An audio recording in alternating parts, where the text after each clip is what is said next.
A very good afternoon to the respected speaker, Dr. Kanad Bag, and all the participants. We are going to start our today's proceedings.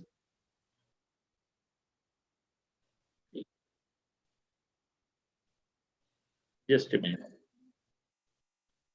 Okay, YouTube to correct.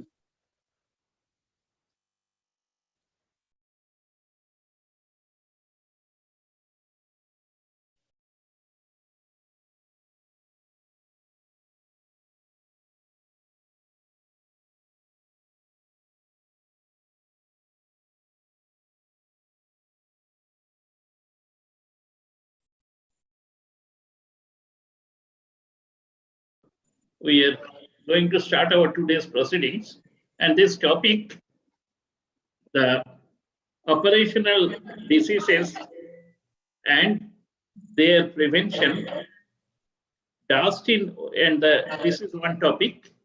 The other topic is dust in workplace.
So that he has two topics today: occupational diseases and their prevention, dust in workplace, and pneumoconiosis.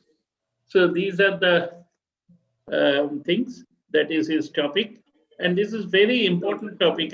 My request to all the participants that when you will go to the industries, so naturally these topics you will find extremely helpful. So I request Dr. Bag to start his deliberation. Dr. Konrad Bag, please. Thank you, sir. Good afternoon, everybody. Today, I'll be talking about two important topics. One is occupational disease in totality and classification of that occupational disease, as well as the general principle of prevention and control of occupational disease. And in the next session, I will discuss about dust in workplace with special emphasis on pneumoconiosis. So I hope you enjoy this topic discussion. And if we have any other queries from your part, at the end of each deliberation, you can ask me. I will try to clear your doubts as far as possible by me. And in any case, if you have to communicate with me later also, I am open for that, and that you can contact me. Anyhow, let's start with the first topic of occupational disease and their prevention.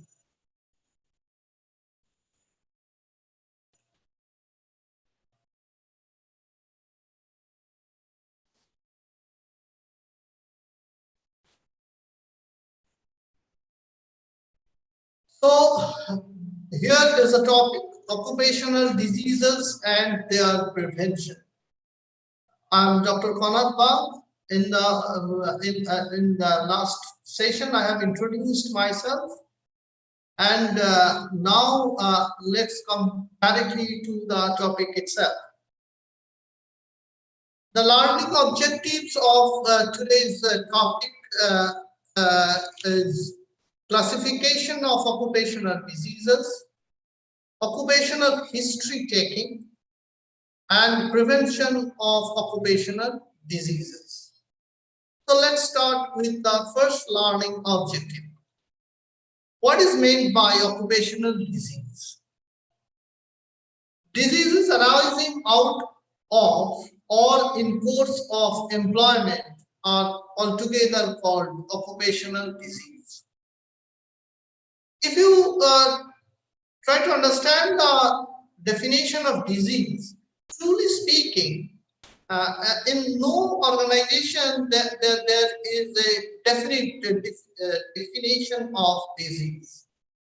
There is definition of health, and if a person is not in an healthy situation, the individual is suffering from disease. And in any condition, if that situation arises out of his or her employment, that is considered as the disease of occupational origin. And diseases of occupational origin actually been classified as per the hazards. In our last class, we have discussed about the different occupational hazards. As per that discussion, as a continuation of that discussion, I will just tell you what are the diseases. Occupational disease can be due to the physical agents. As I have already discussed about the physical hazards, it is just a continuation of that discussion. Occupational diseases arising physical agents are, there's a long list of that. We have gone through that list. Here, I just want to tell you that these physical hazards leading to a particular condition as considered as the occupational disease. These occupational diseases are notifiable. Notifiable means that if an individual has developed this disease, it has to be notified to the authority. And if that diseases are notified, the person is eligible for compensation.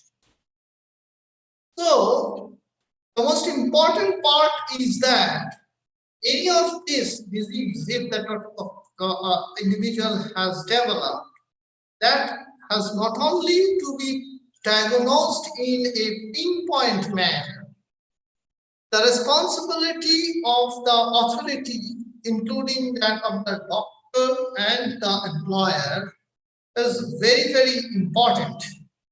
That responsibility not only to diagnose the disease, but also to notify it. I have more or less have a brief discussion on all of these diseases. I'm not going into the details. And next is that the diseases due to chemical agents. This can be mostly that of the poisoning that can arise due to the poisonous gas. And these poisonous gases are quite common in different industries. Next is that, as I have already told you, the dust in the occupational environment causes a lot of disease, and this dust related diseases in occupation are considered as pneumoconiosis. And most of the pneumoconiosis are actually considered as the as a result of chemical hazards. Though it has been very common thing that dust is something physical. But here, the most of the time, the dust causes actually the chemical hazards and leads to the disease or pneumoconiosis. This dust-related disease, pneumoconiosis, this dust may be of inorganic dusts like that of the coal dust, the silica, the asbestos, and iron. And there is a long list of that. And the diseases arising out of each type of inorganic dust has a specific name. Like that, arising from coal dust, it is anthracosis. Like that of the silica, it is silicosis. When it is arising out of the asbestos, it is asbestosis. Not only the asbestos dust causes asbestosis as pneumoconiosis, but it also causes lung cancer. There's a specific type of lung cancer. I'm not going into details. Iron causes siderosis. The chemical composition of this dust, which is causing that pneumoconiosis, the name of that pneumoconiosis comes from that chemical composition of the dust. But among these inorganic dust which causes pneumoconiosis, the most important is the silicosis. It is just because the silica is the most abundant element in earth. So the materials which are used in any industry, the majority of the dust particle is actually of the silica oxide. That is why even if in the coal mine, the dust generated in the coal mine causing the pneumoconiosis, you will find more number of silicosis or more number of silicotic individuals than that of the anthracosis cases. Because the dust, whatever it dust may be, the silicon content of the dust is maximum. Why it is so? Because silica is the most abundant element in earth. So in dust-related disease, pneumoconiosis arising out of inorganic dust, whatever may be the industry, the silicosis is the most important disease. Apart from that, as per the chemical content of that dust, the different types of disease like that of the anthracosis, asbestosis, siderosis, and so on and so forth are origin. The other type of dust are organic or vegetable dusts. There are not many industries or occupations where it generates organic or vegetable dust. It is not only there in the farmers, among the farmers, but also the organic dust is quite common in food processing industries, and also the animal husbandry. And in that industry which involves animals, there are a lot of dust there which is having the organic contents.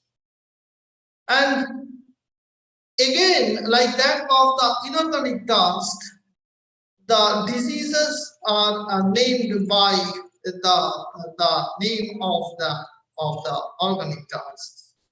And most of the time, what happens is that these organic dusts are like a fiber. The fiber means this particle, the length of these particles are more in comparison with that breadth. That is why these dusts are commonly called fibers, and this fibers, different fibers causes different. These fibers causes different types of disease.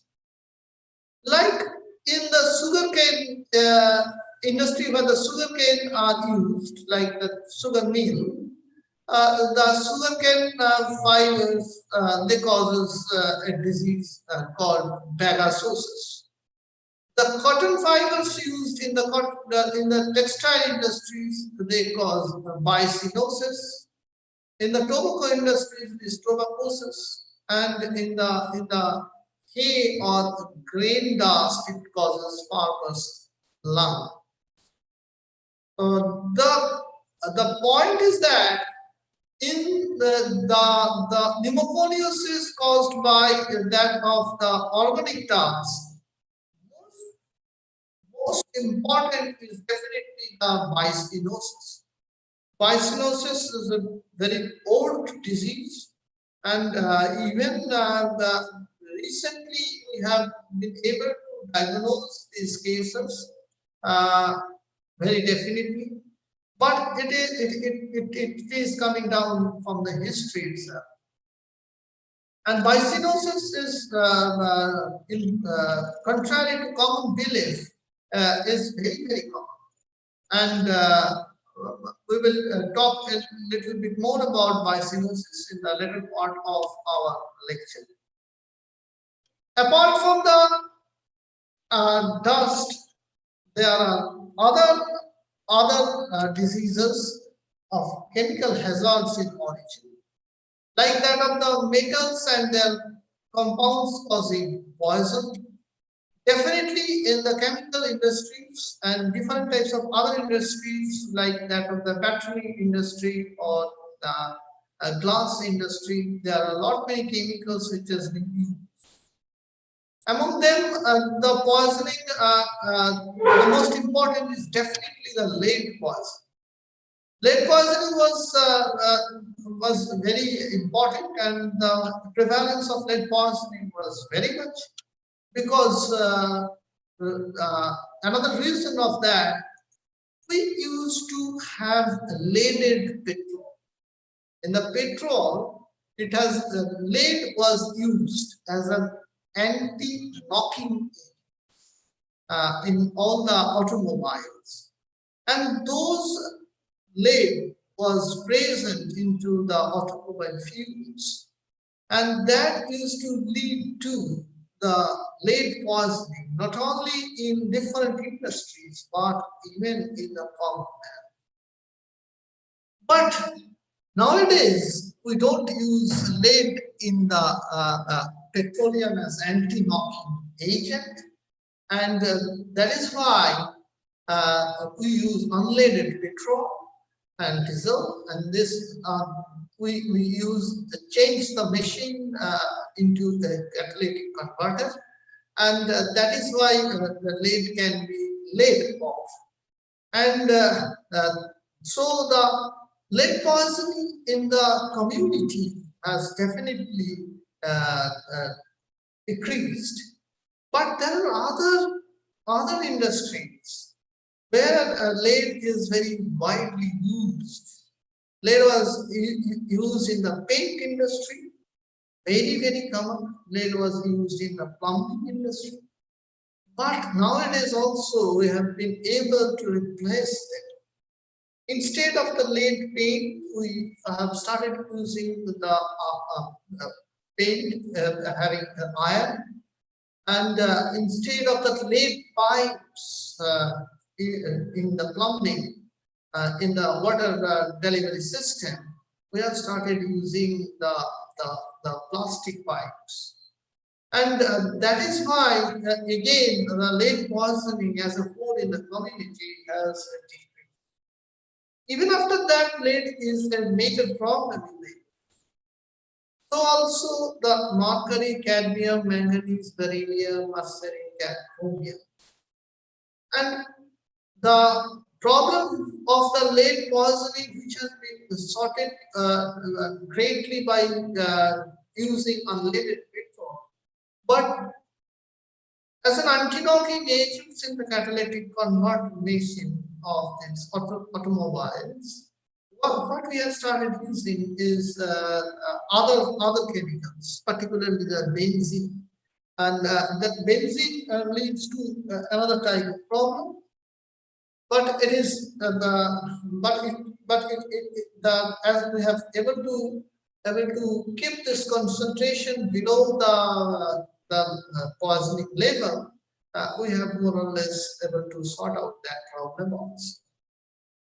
In the chemical industries, acid alkalies and pesticides are widely used. Acids and alkalis are having their problems. Pesticides are widely used in the fields. And this poisoning of pesticide below permissible, above permissible limit is really a problem. Couple of years back, we have found in different food products that percentage of pesticide present in these different food products. Very popular food products of different pre-cooked noodles and all, we found it's very high beyond the permissible. And for that reason, that those foods was banned, they have to change the process and they have to resubmit it before those products come into the market again. But wide and indiscriminate use of pesticide is another problem. At times, we thought that we are going to have a problem with DDT, which is widely used all over the world against anti-adult measures of mosquito. We thought that we have no other option but to use them because malaria and other vector-borne disease is a major problem in the developing countries. And it causes havoc in not only in the terms of lives loss, but also in terms of the morbidity and the human sufferings and decrease in the productivity. So we had no other option but to go for that DDT spray, the space spray as well as the residual spray throughout the world. But truly speaking, even today, with a lot of studies, it has not been found that this DDT is posing any poisonous problem in the community. That is one good part of it. So we have continued with it. Solvents are used in different chemical industries like carbon bisulfide, benzene, trichloroethane, and chloroform, and not many others. But these are really dangerous, and any exposure for a long time that can lead to a lot of disease, including cancers, including the cancers of the hemopoietic system, like that we colloquially called as blood cancer or gland cancers. Apart from that, there are not many cancers which are the cause of which are the chemicals of solvent nature. Apart from the diseases due to chemical agents, the occupational diseases are also due to biological agents. Biological hazards that leads to occupational diseases are like that of the brucellosis, leptospirosis, anthrax, actinomycosis, hydatidosis, psittacosis, tetanus, encephalitis, fungal infections, and the list is exhaustive. But the only one I want to tell you that with the rapidly developing food processing industries and animal husbandries, and as well as processed food items of non-vegetarian origin is really a problem. Not only the handlers who are involved in this occupation is a problem, but also the consumers are also at risk. So whenever you will be entering into that industries, you should always keep it in your mind that we have to check these things in two dimensions. Not only your workers has to be protected against these diseases, but also the consumers, the clients of your products, though they are also has to be safe. Otherwise, the community and the country at large will be at major risk. The occupational cancer is definitely a problem. The age-old occupational cancer is the scrotal cancer, which was first found among the chimney sweepers there in the European countries, where the small kids used to climb into the chimney of the fireplace, and they used to clean those. This carbon should used to get deposited in the folded scrotal schemes in between, and that ultimately leads to the scrotal cancer. It was called kidney sweeper's cancer. Aniline dye is to lead to the bladder cancer. Lots and lots of skin cancers are caused by occupation. This is because in an occupational environment, the skin is exposed to those hazards. And definitely the next effect, the organ that affected is the lungs, because those carcinogens are inhaled as we inhale the air. Occupational cancer is a big chapter. I'm not. There is no scope of going into details about that, but it is an important thing. You should always keep it in your mind. Occupational dermatitis and eczema are as altogether a different entity, because of, again, in the environment, if it is the environment is polluted with the irritants, it will cause dermatitis and eczema. And the problem is that at times these are individual specific. You may find that the large number of people who are there in this particular industry are not suffering, but among them few are suffer. This is because there is an individual variation of the sensitivity against those irritants. So it is not that a particular thing which is irritant to a particular person may not be an irritant or cause dermatitis or eczema to the other person. You may find in your day-to-day life also, like that of the talcum powder, a particular brand of talcum powder may cause dermatitis to you, but not in the other members. So also in the field of occupation, but always you always have to keep it in your mind that it can cause dermatitis and eczema. And if an individual is suffering from that in your industry, it is better that the individual may be shifted in other parts of that industry, so that the individual will not be exposed to that. Diseases due to psychological origin is becoming a very, very important consideration these days.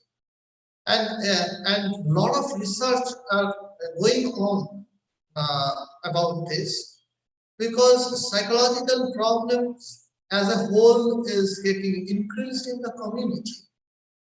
And also during these days of COVID pandemic, it has been found that different types of psychological problems are cropping up.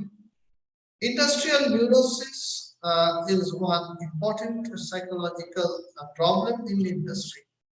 And this psychological problem may lead to psychosomatic problem.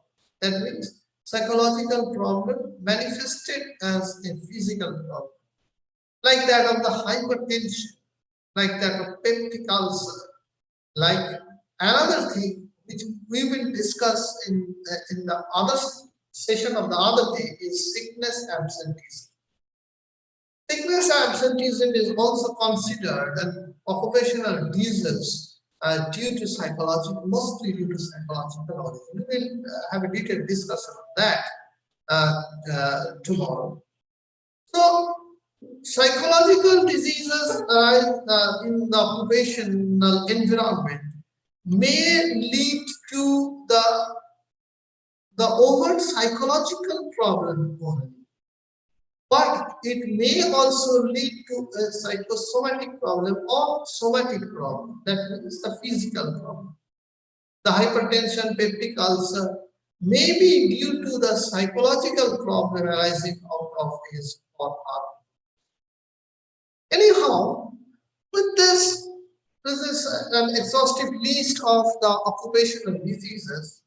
I just want to go to the occupational history taking. Why I am actually telling you this occupational history taking?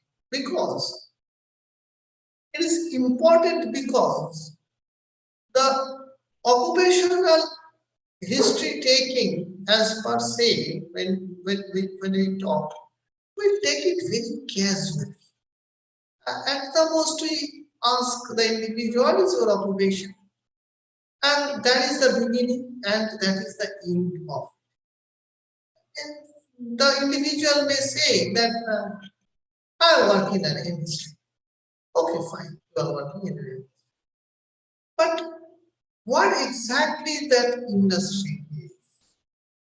What are the things that is dealt in the industry? Even that individual is in that industry, what exactly he does? What are the substances or things he can do? What is this duty of? What are the responsibilities? How long that individual is working there? Whether that individual is only working in that industry or he or she is working in other industries simultaneously or not. Whether the individual has working in this industry, but previously he or she used to work in some other industry. Whether there is a spell of any unemployment there or not. And for that matter, how much precautions has been taken while working in that industry. All are actually encompasses into the occupational history. And truly speaking, if an occupational history taking has been done properly, in most of the time, the diagnosis becomes obvious. You don't have to go for any spatial, super spatial, very sophisticated, very expensive investigation to diagnose the disease. A very meticulous history taking can pinpoint the disease. And if that meticulous history taking is not there, even with batteries of investigation, with expensive taking, you may miss the diagnosis. So occupational history taking is very, very important. It is not only important for the doctors, but it is also important in the other managers or the officials in the industry. And if from the very beginning, for each and every you will be able to take the history in detail, you will be in a very safe side. In one hand, you will be able to say that whether the individual is already having some disease or not. And again, you will be also able to understand that whether the individual has to be put to a particular operation or not. You don't need to be a very specialist or super specialist doctor to take that decision. Even even a, even an other officers like that, or administrative officer, or like that of the fields of other people, supervisors, they can also even take that decision, or at least they can say that no, we have to take special consideration or special opinion uh, to induct this individual into that. And in this occupational history taking, that is why the occupational history taking is important. The occupational history taking is important that to find out the effects of work on health. If an individual is suffering from any problem, what is the effect of work that is putting him into this? And it is not only that where it ends, it actually having the other way around also. The effects of health or capacity to work. That means if the work is putting the individual in an unhealthy condition, the unhealthy individual, the capacity of that unhealthy individual is also decreasing. That means that it is affecting the work. So, in one hand, the work is affecting the health, and in other hand, the health is affecting the work. And it makes a very, very vicious cycle, and that goes and goes on to produce a downhill trend in the productivity of the individual. As I have discussed in the last setting, that in the definition of health, it has been incorporated that an individual has to be economically and socially productive. So, even in terms of that definition of health, we are going to suffer.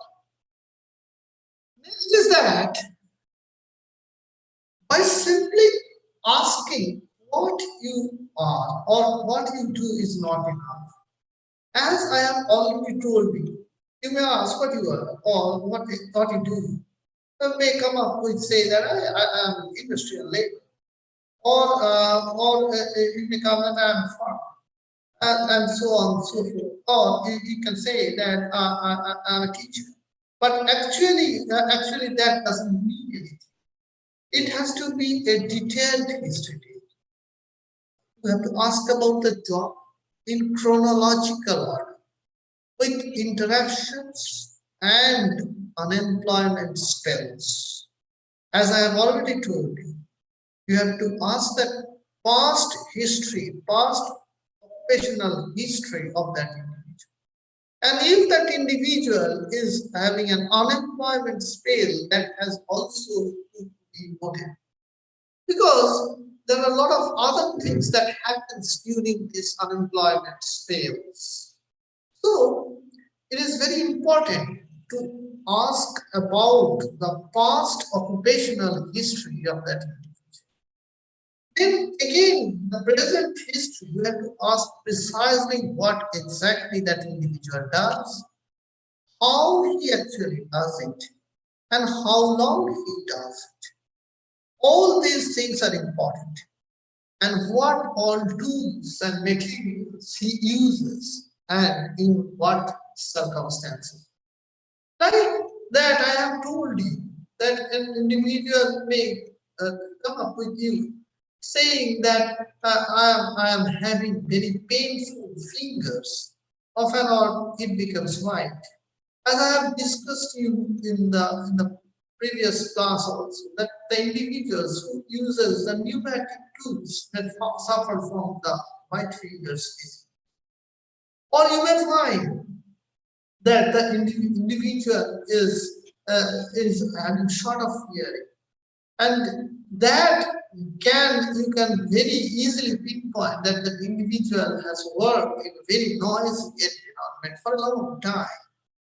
So you don't have to actually go for any other very sophisticated test.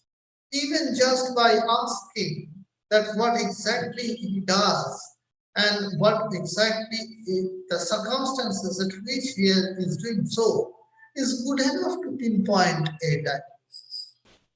And definitely, if you are asking about the work environment, the hazards will come into play. And there a person who is working in a cotton industry says that I at times feel short of breath, dyspnea, or problem in breathing. And it is very, very difficult for me in the first day of the week. I have a weekly holiday on Monday. In the Tuesday, when I go back to my job, it was horrible. It is like hell. I feel that there is no air around. So you don't have to actually go for a battery of tests to say that the individual is suffering from acidosis or cotton dust related pneumonia. This signs and symptoms, and with the history of what exactly in which industry he is working and what exactly he is dealing with, is good enough to go for a pinpoint diagnosis.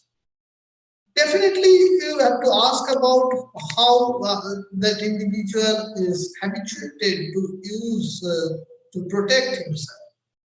Recently, recently, this term of PPE is becoming very popular.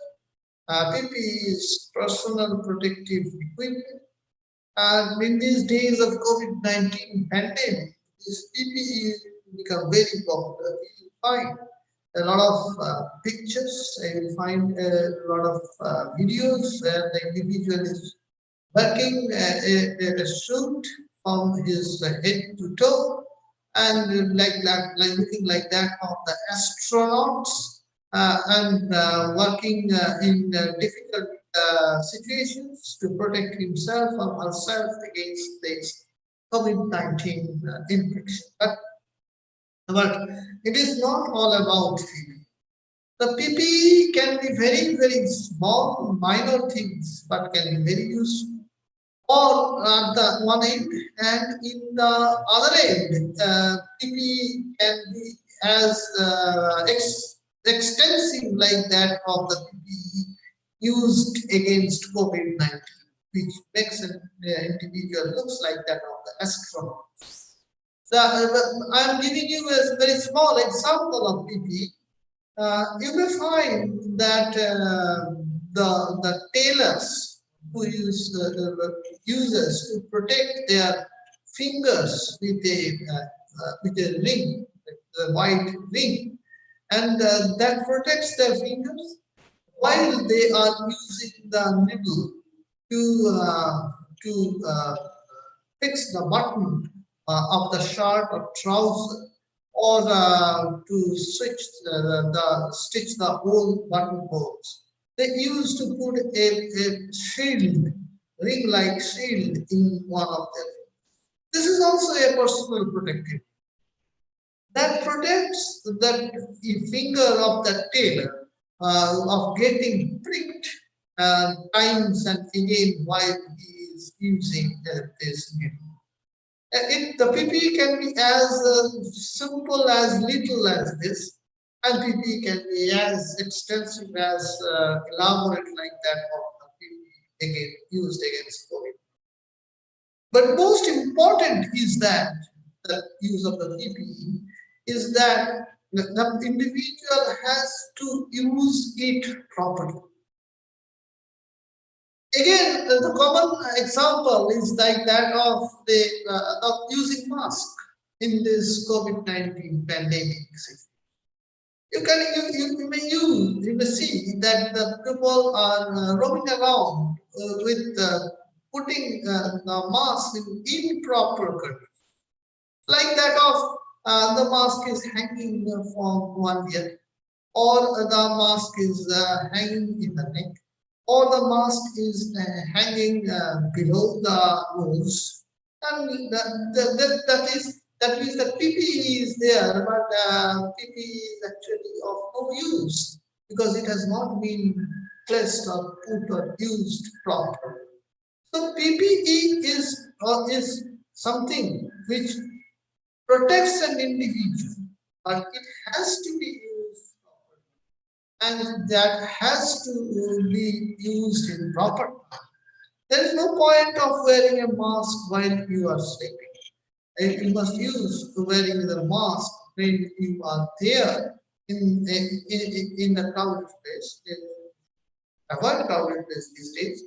But when you are going outside the home, you must use the mask these days. But there is no point when you are sleeping, you are putting on the COVID-19 or 19 mask. So PPE is to be proper.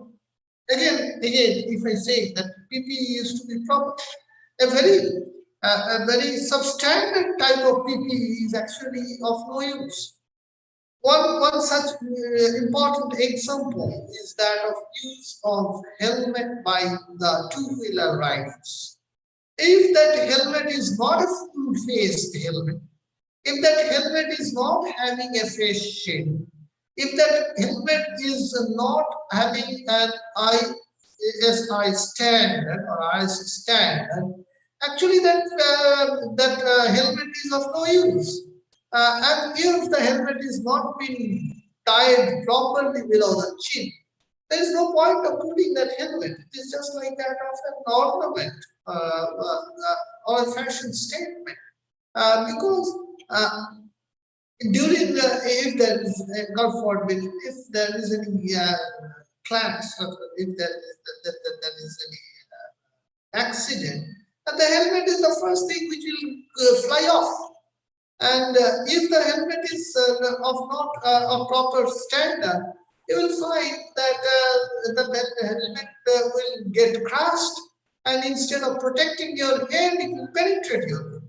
So that is another important consideration in personal protective equipment. That has to be proper. That has to be proper in standard. That has to be put properly or used properly. That has to be put right when it is required, in right time and right place. And for that matter, the individual has to be very, very well acquainted and very, very well adopted, as well as the individual has to be very, very well informed. Apart from that of individual history taking, what is the condition of the co-worker? That is also important. Suppose an individual has reported to you that, sir, I am having some problem of cough and cold and breathlessness from your industry. And apart from asking the individual about the health of condition of him, you should always ask what is the health condition of your coworker. Is there any other individual who is suffering from the same problem in the same industry? If you find that yes, there are some other people who are also suffering in the same problem in this industry, so you must always say that there is definitely something wrong, and that clicks in your head, and you should start inquiring. Occupational history taking the condition of the co-worker is coming down to the crux of whatever I have discussed so far. The important is that informed suspicion is the principal tool for correct diagnosis of occupation. An individual has to be always suspicion that something is going wrong. It is not that it will transform you into a suspicious factor. But the thing is that regarding the health condition of your workers, you always has to be a you should always suspect that something is going wrong. And particularly if you are dealing with some hazards in the industry, definitely there will be hazards in any industry. Even in the most white collar job, there are problems. There are problems. As I have told you, at times it has been considered that all diseases are occupational in origin, if not proved otherwise. Why? Because an individual, the most risky part of the life of daily life of individual is that he spends in the occupation. The time which is spent, if we divide our general division of a day's life, we nearly sleep about 6 to 8 hours, and we spend not less than 8 hours these days in any occupational field. If we consider the time of commuting to the workplace, though it is not so in these days, not many people are working from home, but even after that, when in a situation, the if we consider the traveling time, it is not less than 10 to 12 hours a day. That means we are spending majority of our time in our occupation. The other time where we spend is that from some leisure activities or not doing any say productive things so far. But that means that in our health, if everything goes wrong, there is most possible cause is that when we are exposed to hazards and difficulties, that is our occupation. So in most of the authorities, they consider that all our diseases are of occupational origin, if not proved otherwise. That is why as a middle level manager, when you will become start your career in different industries, you should always be suspicious that your workers are there in a hazardous country, and you should always be able to identify those hazards. And if we have identified those hazards, you will be always suspicious that someone or the person may develop this disease from these hazards.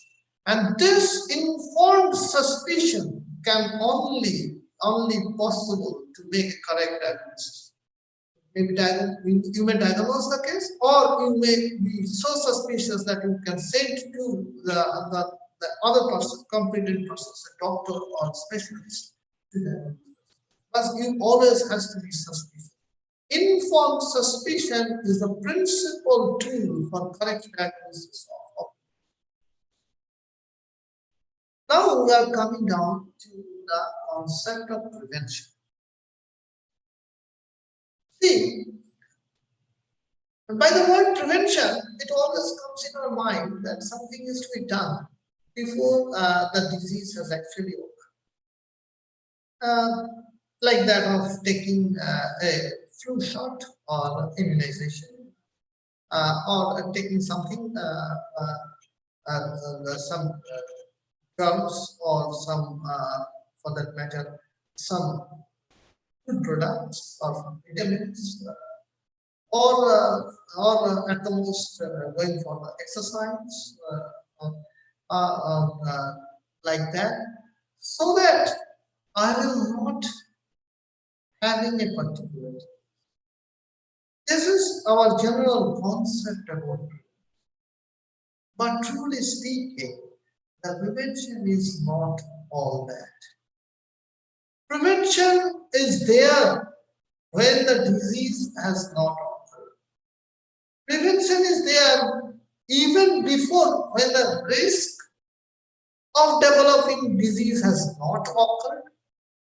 Prevention is there when the disease has occurred and the individual is suffering. Prevention is there when the individual has come out of that disease or cure. So the concept of prevention is actually a very, very holistic concept. I just want to give you an impression of that. The goals are to promote health, to preserve health, and to restore health when it is impaired. So prevention is there when there is no disease. Prevention is there when there is disease. Prevention is also there when we have come out of that disease. And that is why the prevention is there to minimize the suffering and distress. So when we go for the levels of prevention, we say there is primordial prevention. One level is that of the primordial prevention, where we work with the individual when the risk factor itself has not arise. Like we know that if the individual is become obese, the individual is at the risk of developing a lot of disease, like that of the diabetes, like that of the hypertension, like that of a lot of many complications of them, as well as the ischemic heart disease, the cerebral vascular disease, and so on, so forth, in large number.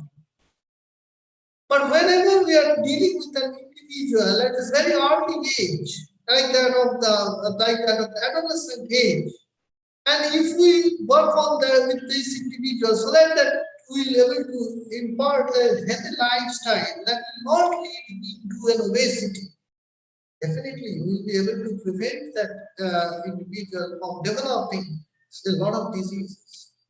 So even when the disease risk factor has not been developed, the prevention can take place. That is called primordial prevention. And then comes the primary prevention. Primary prevention, and then secondary prevention, and then tertiary prevention. What is all these preventions and what exactly we do in these levels? In the primary prevention, the mode of intervention is prevention. The mode of intervention is health promotion and specific protection. As I have already told you, in general terms, when we talk about the prevention, we say that it is that of the giving some immunization. So it is a specific protection. In the secondary level of prevention, we go for the early diagnosis and treatment. Yes, the early diagnosis and treatment is prevention, is secondary prevention. We have lots and lots of diseases where it is the only preventive measures which can be instituted. One great example is that of the tuberculosis. We can give a BCG vaccine, but the BCG vaccine is not protective against the adult type of tuberculosis. So, for prevention of tuberculosis, it is the early diagnosis and treatment that can prevent. Lots and lots of diseases are there where early diagnosis and treatment is the only mode of prevention. And next is that even after the treatment has been done, the person will come up with some disabilities. Person will never be the same before the disease.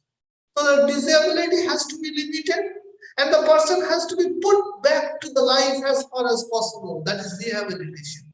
So these are the mode of intervention in different levels, and all of them are prevention. Why I am taking these general principles of prevention here? This is only because all these things are applicable in the field of occupation. All these things are applicable in the field of occupational. Let's see. In the field of occupational health, we are basically deals with three things: medical measures, engineering measures, and legislation. Whenever we will be talking about these measures, you will find that we are actually dealing with prevention in all the three levels: primary, secondary, tertiary, as well as primordial prevention. the interventions in the medical measures, the engineering measures, and the legislations all are dealing actually in totality the primary the primary concepts, the holistic concept of it. When you talk about the medical measures, prevention of occupational disease, the medical measures, the first thing that comes is the pre-placement examination. Before an individual has been inducted into the job, the person has to be examined and examined properly. This gives, this choose an individual, the right individual to the right job. And there are different jobs which request different types of requirements. Like that, if an individual is becoming a locomotive pilot or that individual which runs the local trains, if that individual is deficient in color, it is horrible. It becomes suicidal not only for him but for all the passengers behind him.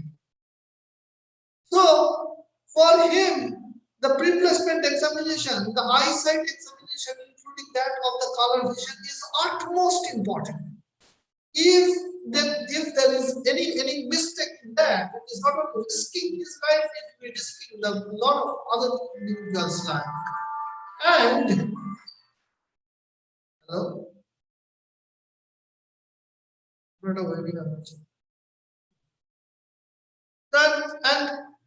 not only that, it is a benchmark of future compensation. Suppose during the course of employment, if a person develops some disease, and if that individual has not undergone into pre-placement examination, there is every possibility that the individual has already suffering from this disease beforehand, before he joins in this. And that will be the benchmark of the future compensation. Next is of the periodical examination. When the person is in employment, the person has to be periodically examined. Why? Because if we examine that individual periodically, we will be able to diagnose the disease early.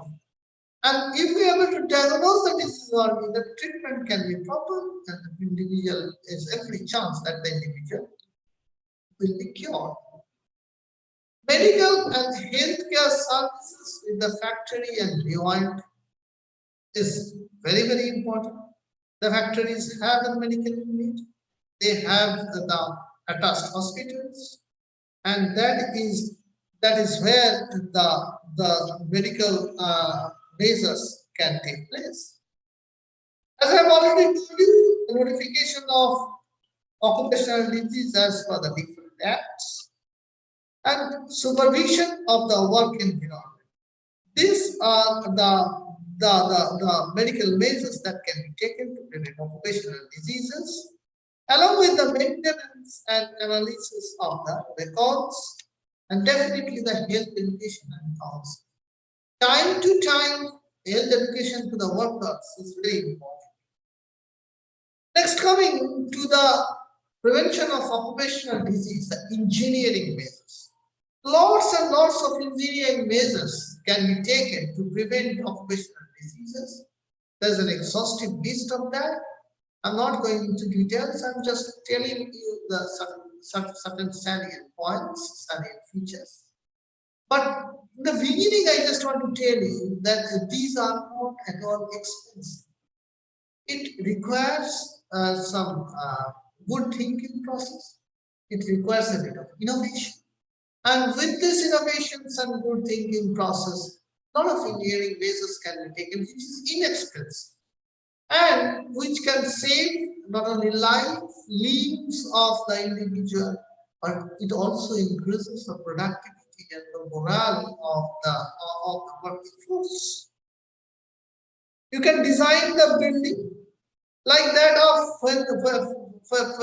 you can design the building such as you can increase the height of the building so that the per capita cubic space may be increased, and it can do a lot of benefit to that. It may cost some increase in very fractional initial cost, but it gives you a very good results in future. Good housekeeping is very important. It is very important. Just by keeping good housekeeping, you can reduce lot of incidents of occupational disease. General ventilation. We have seen that the individuals are working, but there is window, and the window is not kept.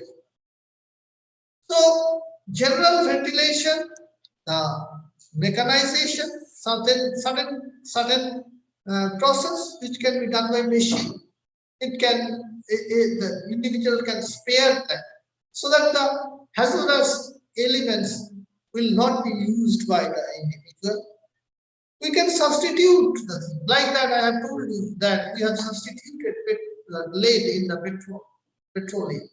We have substituted, lead in the petroleum, yes, and also lead in the paints. Lead paints are not used today.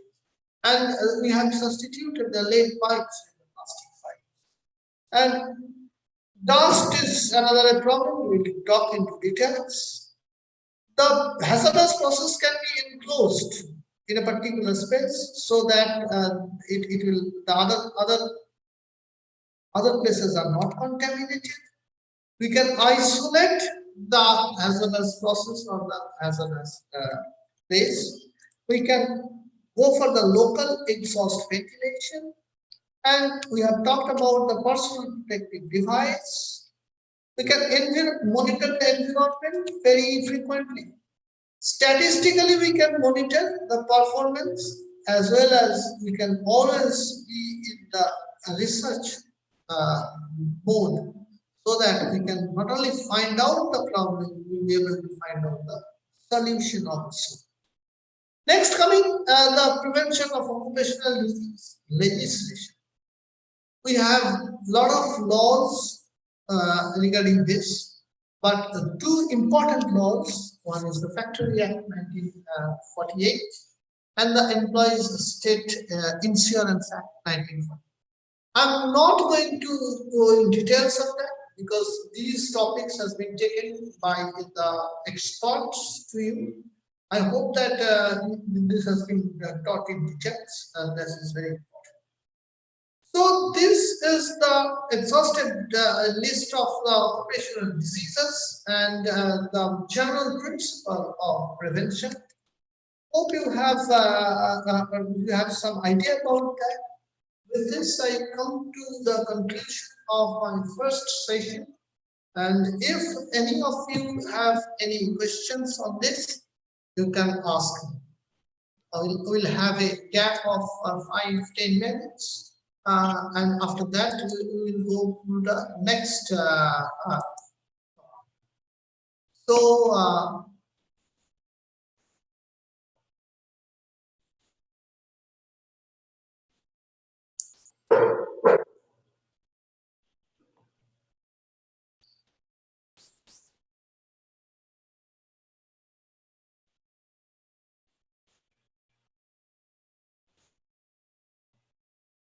So any of you have any queries?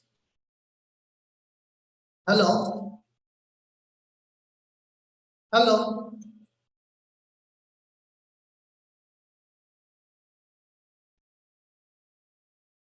Yes. I can see there are 32 participants over here. Any of you have any questions or any clarifications? Yes, Devasmita Banerjee. Devasmita Banerjee, can you listen to me? Am I audible? Yes, sir. So do you have any question? No, sir. Okay. Okay. Thank you. Shreya? Hello? Yes. Who are you? Your name, please? Kumar Gaurav, sir. Kumar Gaurav. Yes, Yeah. Kumar. So I have one question, sir. PLI Yes. also included in legislation in 1991? Pardon? PLI also included in legislation? Which PMI? PLI, public, Interest litigation. yeah, PIL, that is public interest litigation. You're yeah, talking about. yeah. Kumar, the public interest litigation is totally different. Public interest litigation is that it can anything that can be that can be pertaining to general population or a large number of people. A public an individual can go for a public interest litigation. That may be in the work field, or maybe in the places of case of the environment. But public interest litigation is a broad term. It is a process. It is the process of taking judiciary system in the interest of the public, and that has been highlighted. That has been taken up by a particular individual or a particular group of it. Yes, any individual, a group of individual can go for a public interest litigation for anything related to occupational health. But it is not as such. It is public interest litigation is not as such a law by itself. We have other laws like that workmen compensation law, maternity act, with that of the Act, with that of the Dockyard Act, with that of the Mines Act. But nowadays, all these acts are clubbed together and they have come under the ESI Act. So I'm not, as such, I'm not a legal expert, but I have learned that those parts will be taken up by the legal. So, anybody else? Anybody else is having any queries? Swaya? No, sir. No. Okay. Hello, sir. Okay. Hello. Yes. Yes, I am. Yes, sir. Sir, on your slide, the prevention of occupational diseases, engineer under the section of engineering measures, there was a point called mechanization. Yes. So, okay, can you once more explain that point of mechanization? Mechanization, plant should be mechanized to the fullest possible extent to reduce the hazards of contact with the harmful substance. Suppose an individual has to work, suppose that the individual has to put cement in the bag and has to sieve it, close it, and that has to be dispensed as we purchase the bag of cement. So if it is done manually, what will happen? The individual will be exposed to a lot of cement dust. He will inhale that cement dust. The cement dust will be deposited in the body surface, and it may go into his mouth. He will indulge some of them also. So he will be exposed to the cement dust. If by doing mechanization, if that bag can be filled with cement with some machine, and that can be filled or closed with that machine, so no individual will be exposed to that hazard, and that will definitely reduce the occupational disease load. That is how the mechanization works. And a hazardous process, if it is mechanized, then definitely the occupational disease will be reduced. Thank you, sir. Thank you very much. Okay. Anybody else? Okay, then we'll be running short of time for the next session. Let's go for the next session. And this time I'm going to start with the dust in workplace.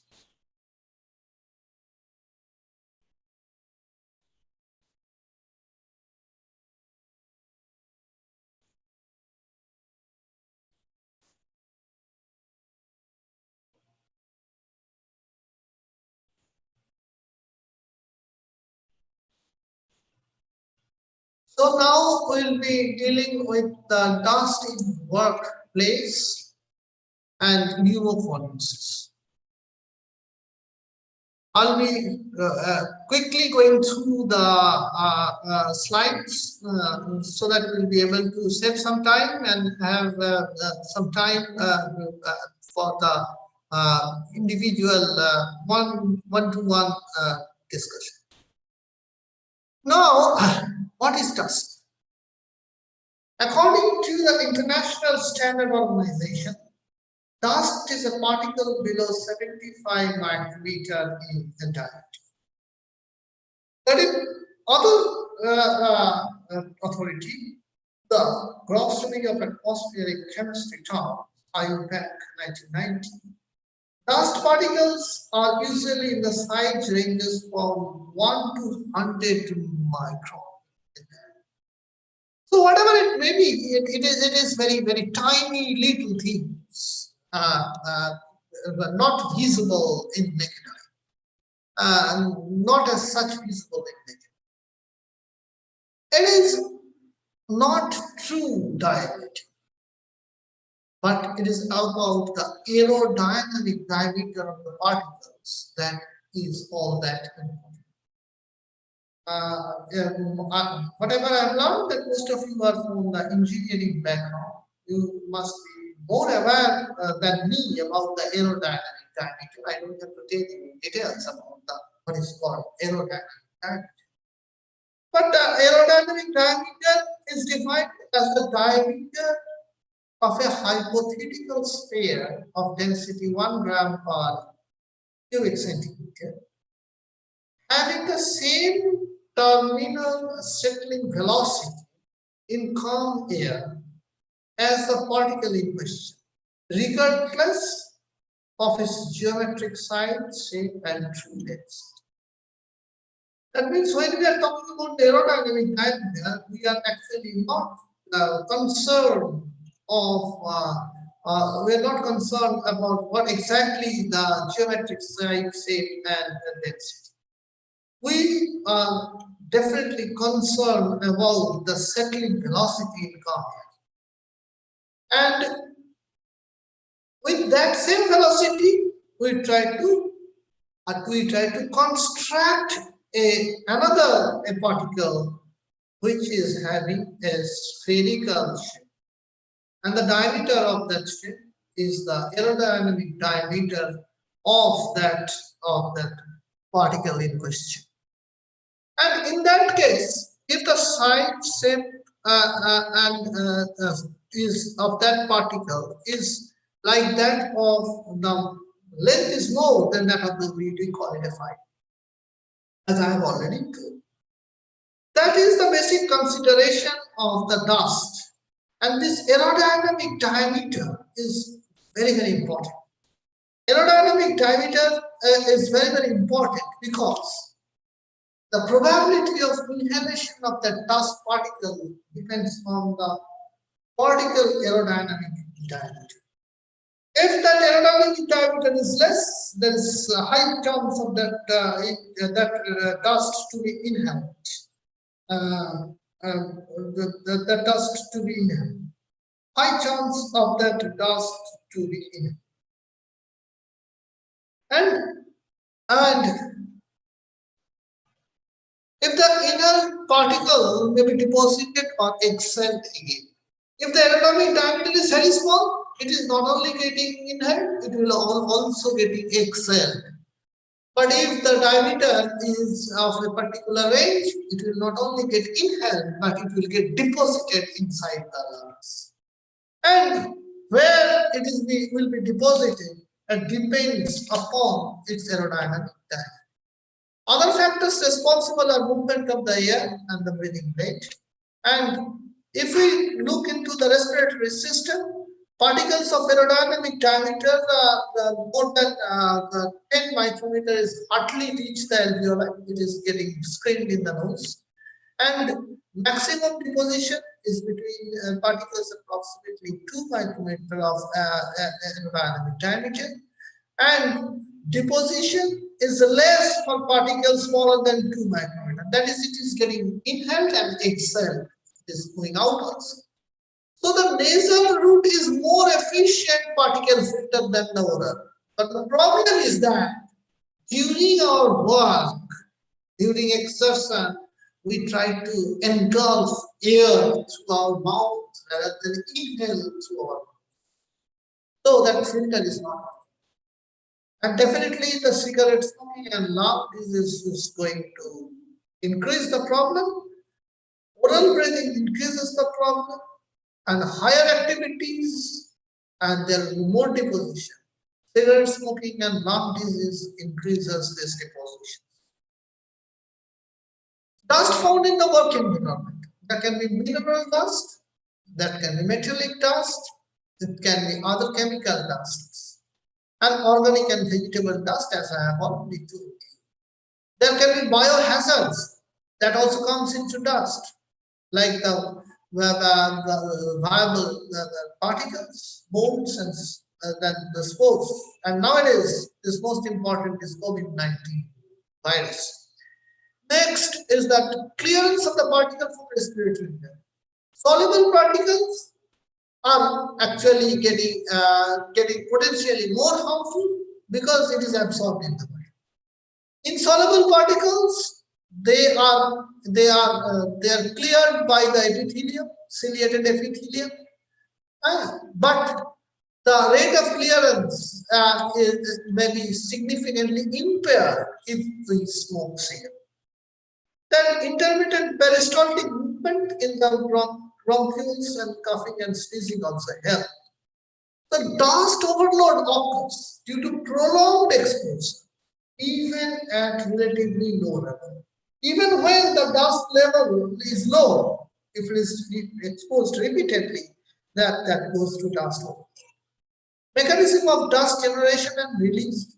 Mechanical breakdown causes release of the dust, like that of the operations.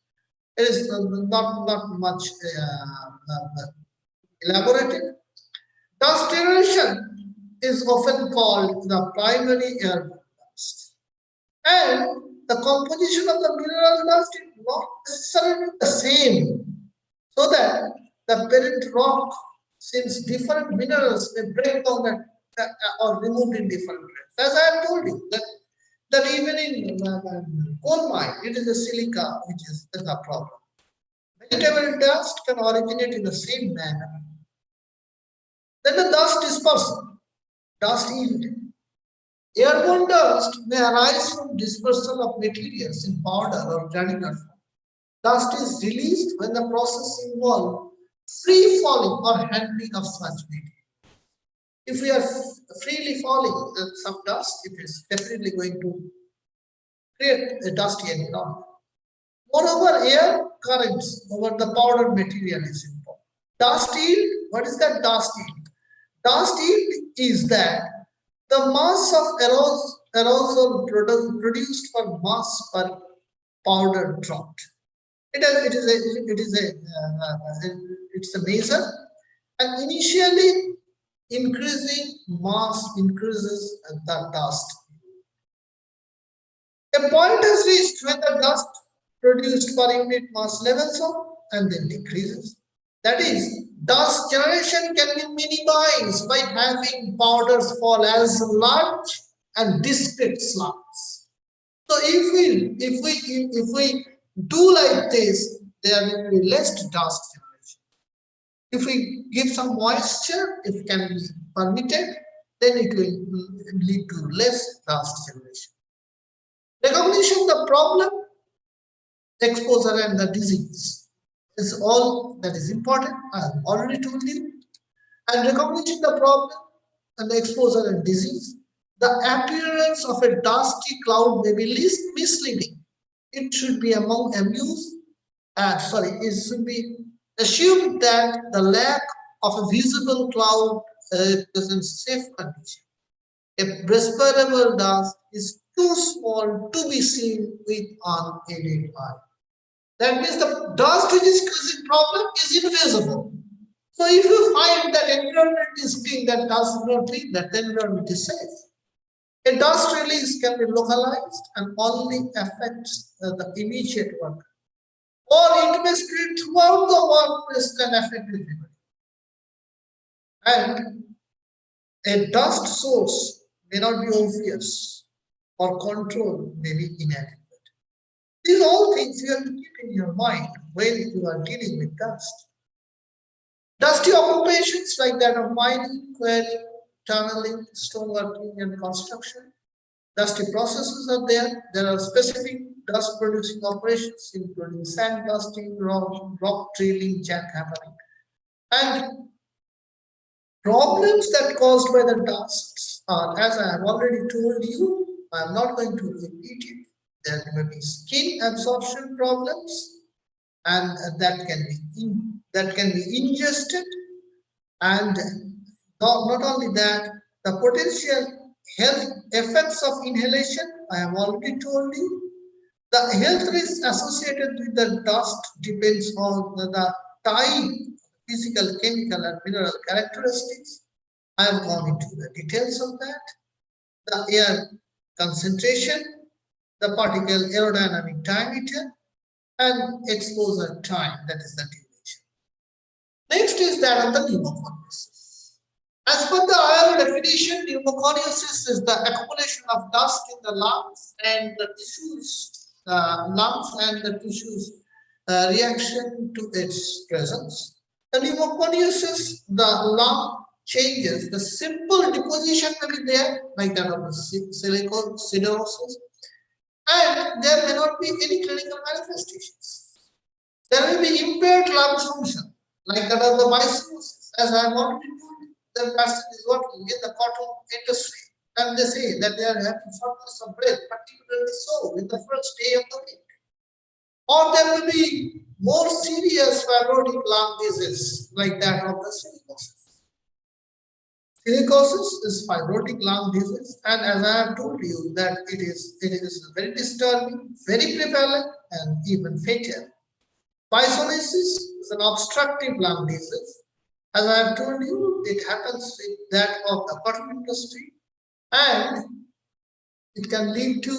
dust can lead to different cancers, as I have already told you, and ischemic heart disease, systemic poisoning, heart metal disease, all can be a dust-related disease. Not only the pneumoconiosis, but also these are the dust-related problems. Irritation and inflammatory lung injuries are also a problem with dust, like that of the chronic bronchitis, tracheitis and bronchitis, emphysema, like that of the vegetable dust, which leads to the obstruction and bronchitis. Some of these conditions are often referred to as meal fever, and there will be allergic response. There is a particular condition which is related to occupational allergy type of respiratory disease. They are occupational asthma and extrinsic allergic alveolitis. These are all medical terms, that is why I am not going into details, but these are the respiratory and non-respiratory problems that can lead to dust-related disease. It can lead to the infection, as I have already told you, and nowadays a new term has coined that organic dust toxic syndrome. Organic dust toxic syndrome. Examples of prevalence of dust-related disease. It is not only there in India. It is there in India, there is in Thailand, and in certain places, it has been, there are the villages as full of widows. All the male members has died, and it can lead to the villages of widows. The silicosis may be as nasty as that. In India also, the situation is not at all very healthy. And in different parts of India, different studies has estimated very high incidence of silicosis. And even in the United States of America, they are not free from silicosis. So dust-related problem and pneumoconiosis is an international problem. A study in India, the biosolisis prevalence is as high as 29% in different industries. Dust control and good management. It is not just a technical problem. It is not a few instruments and new ventilation equipment. It is all about the risk management, and the decision-making ladder has to be there. As I have told you, it is the workers, the middle-level managers, and the top-level managers. It has to be a risk management approach, and decision-making ladder has to be there. Otherwise, it is very difficult to control. The steps in the ladders are: be aware of the problem, accept that there is a problem, know, find out the cause, learn or develop the solution, accept the solution, know the suppliers, finance has to be arranged, and implement the measures and to evaluate it. Otherwise, the permanent solution is not possible. An unrecognized hazard can never be controlled. That means that the disease, the hazard has to be recognized. As I told you, that informed suspicion is the key. Then you can that thing can be done by walk-through sample. Walk-through sample is nothing. Walking through the industry itself, and to keep your eyes open, ears open, and as a group you work through the industry, and you can find what are the problems over there. You can ask the questions, and these questions are very simple. Which substances are used? What are the amount they are used? What is their toxicity? What is the dustiness and all? And you will find, and if you go for that, you will find that the recognized hazard is there. Able to recognize the problem, and then also you can go for the steps for the derivation and of the controller. First is that you put a hazard band on this, and then you consider the amount of the material in use. Then you classify the dustiness of the substance, derive the controller. If I go, you have to put that whether the thing is hazard band. Then you have to consider the amount of the material. Then you classify the dustiness and derive the control approach. Next comes that the hazard bands. There are 6 bands, and this is as like this. Hazard group A is skin and eye irritant. Group B is harmful substances under European Union scheme. Group C is toxic substance, and group D is a very toxic substance. And group E is more severe effects, and groups there is a 6th group which is deals with the skin and eye. So you can put hazard band on the substance that has been used and which group of that substance, and consider the amount of material, that is in grams, kilograms, or tons. Estimate the dustiness of the material. There may be the hazard substance is not all that dusty, right? Dustiness is high, medium, or low. The high is the fine light powder, and medium is the crystalline granite, the solids, and the low is the pellet-like non-fabric solids. So even if the thing is hazardous, in high level hazardous, It cannot be dusty. So you not only have to put that hazard band, you have to say that whether that element is dusty or not. Then the control approach is summarized as follows. First is that control approach is good general ventilation, maintenance, housekeeping, and training. Next approach is local exhaust ventilation, restricted access, good housekeeping, definitely. Approach 3 is containment of the control access level and the permit to work. That means not all individuals will be permitted to work. Some of them will be permitted to work who are properly trained. And then seek the specialist advice. Then occupational exposure limit. There is an occupational exposure limit, as I have already told you, there is an occupational exposure limit to everything. For the dustiness also there is an occupational exposure limit. Occupational exposure limits are usually expressed in one of the following forms. Time-weighted average concentration, which is the average concentration over a full shift, usually 8 hours.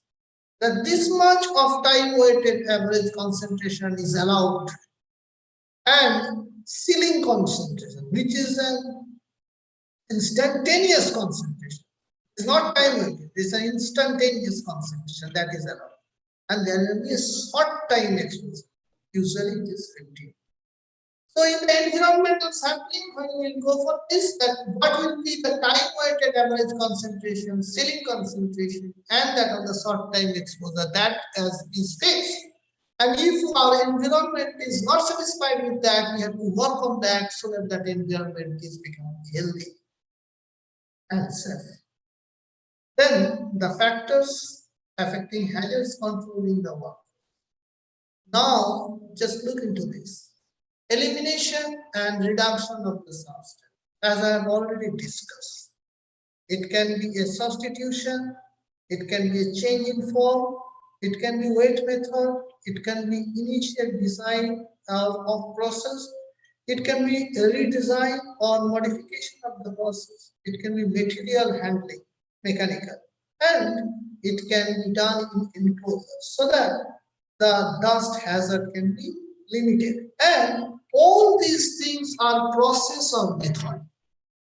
In an industry, you can change the process of the method so that there can be the hazard can be minimized.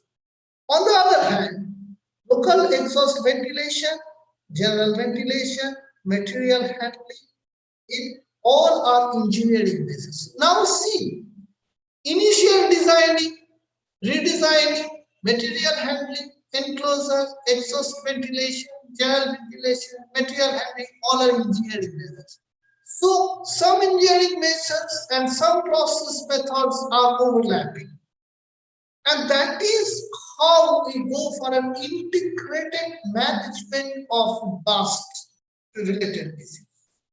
The factors affecting hazards control in the workplace, their factors can be taken either in the process method or in the engineering method, or for that matter, keeping the workplace clean, avoiding spread of the contamination, personal protective equipment, work practice and training, restricted areas and jobs, reduction of exposure time, reduction of the number of exposed. These are all personal measures. You see, there are material handling is personal, material handling is also engineering. So there is an overlapping of the personal and engineering measures. So this is how everything is integrated, incorporated in one single measures towards a goal of a more healthy occupational environment and less incidence and prevalence of occupational disease. And if you go into decontamination, personal hygiene and arrangements, information, instruction and training, these are all administrative actions. See, there are certain administrative action which is dealing with the person. So this is how we actually go for an integrated management and the prevention and control of occupational disease particularly so in the dust and pneumophones. In my lecture of dust in industry and workplace and pneumoconiosis, I actually have not gone into details of the medical terminologies so far, but I am going to try to restrict myself in the general form, and I have tried to impress upon you the integrated approach, the all-campus approach, and the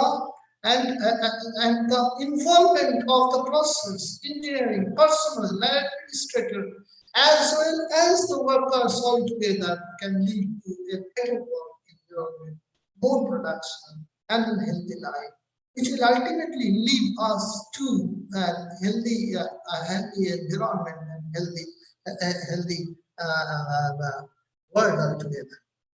So prevention measures to be taken at all levels. Always we have to remember that. So thank you all. This is how I have completed my presentation. So if any of you have any queries or any thing you want to know, I am open.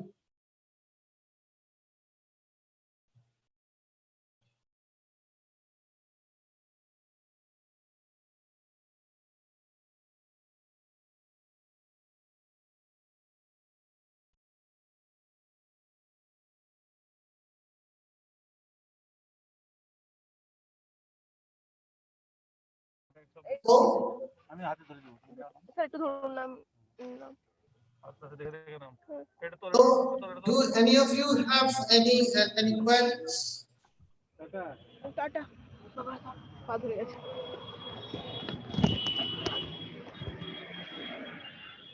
আসি sir. Yes. Actually, I have finished my presentation a bit early so that I can have at least 10-15 minutes time to interact with you.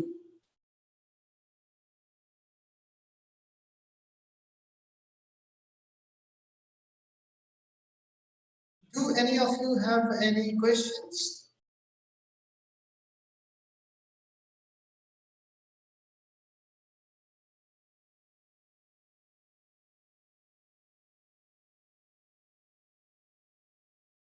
Ankur? Ankur Thapa? Can you listen me? Can you hear me? Yes, sir. So, do you have any question? No, sir, not No. right now. Fine. So, if can you explain walkthrough survey? It's from Devabrata Bose. Yes, Devabrata. How are you?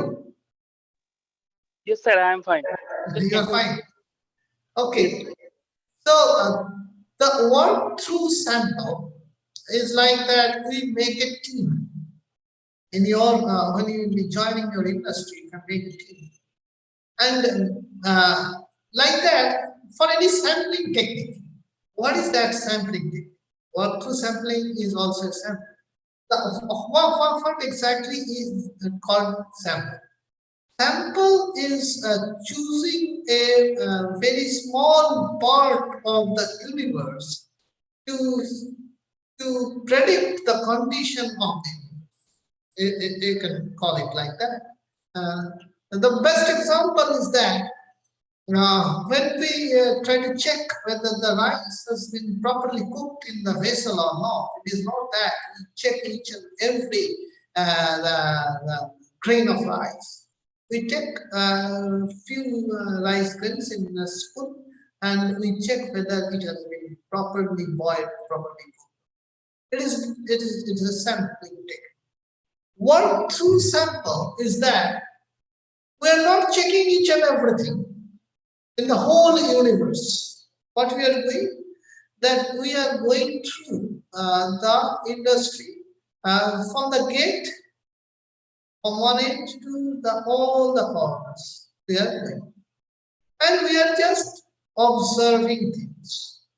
That what exactly is that? And it is like that of seeing the things in different eyes. Usually it is done with the help of a group of people. A group of people. A doctor may be there, a safety officer may be there, the other supervisors are there, the workers are also there. Then if we, during this work in the industry, we try to find out what's wrong, what's wrong there. And as I have already told you that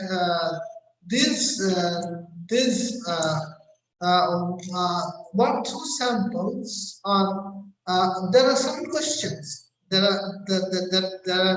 are questions where the questions we try to answer. We try to answer these questions. These questions are usually that related to the process, where exactly what material is getting used, what is the amount of that it's used, how toxic is that material, how in which this process, whether the dust is getting generated or not, even if the dust is getting generated, whether this dust is getting dispersed or not, whether this process can yield more dust or not, and whether the individuals are exposed to the dust or not, and so on and so forth. And in this walkthrough sample, if we can answer these questions, then, as I have already told you, that informed suspicion arises. And this informed suspicion leads us to diagnose the problem. And as the problem has been diagnosed, we try to find out the solution. This is a walkthrough sample. And any other question? Thank you, sir. Okay, thank you.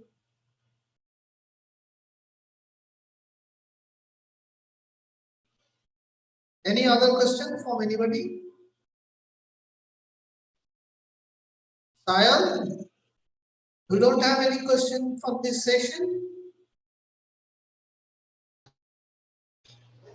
No, sir, it's okay. It's okay. You are from which discipline? Sir, from chemical engineering itself. From chemical engineering. So, in which batch you are? In which year? Sir, actually I was 2017 batch. You have passed out. Yeah, yes, sir. But I was invited by Sir Swamiji Vedankananda to attend this internship. Now you are working with some organization. No, sir. No, sir. Actually, I did MTech in renewable resources. Okay, that's very interesting. And sir, you are basically from medical background, or say you are a safety officer? No, I'm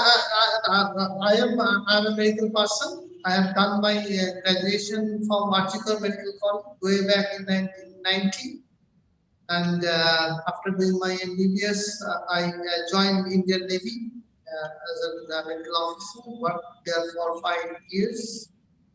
And after that, I done my postgraduate diploma in industrial hygiene from All India Institute of Hygiene and Public Health.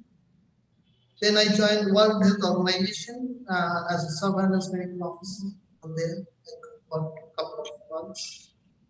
And now I've been working as a faculty of physiology, Murshidabad Medical College.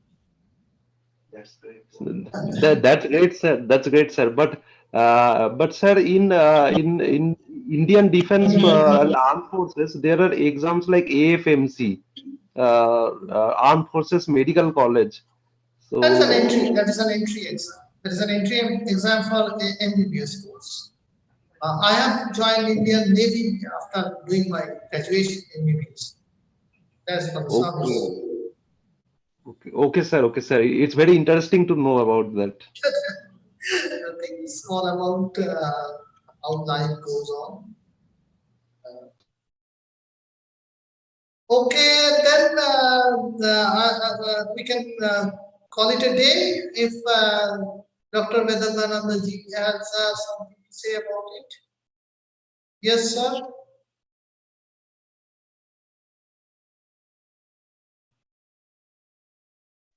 Yes, Dr. Bhatt. Yes, I have finished. Dr. Sir. Bhatt, I was simply listening that what you have spoken to. In fact, as an environmental engineering practitioner, we did so many things that say how we can have micro sampling like that with that. I mean, where the PM2, that means that 2 micron or less, so that can be sampled and all these things. But the medical science behind that, that was not clear to me. I mean, that of course we did not have any intention also earlier. But today, after listening your lecture, after having it, we are very much interested to see the medical science behind it. So thank you so much. Already my colleague Dr. Shukanta Sharkar has joined. Dr. Shukanta Sharkar is the head of the Department of Mechanical Engineering, Heritage Institute of Technology. So I request Shukanta to join our team. His topic is safety in workshop, practical experiences. So thank you, Dr. Bhatt, and Okay. welcome, Shukanta. Okay. Okay, thank you everybody. I just please excuse me, Vedananda ji sir and Sukanto sir. I have some other commitments. Thank you to give me this opportunity. Thank you. Thank Okay, most welcome, sir.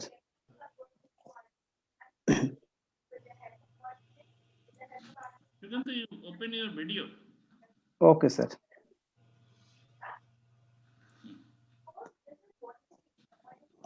Okay. Good evening, everyone. I am Dr. Shukanta Shakar from Heritage Institute of Technology. The topic today's session is safety in workshop and practical experiences. So I want to share my some of industrial and teaching experiences. I hope it will help in your future endeavor. Now I am sharing my presentation.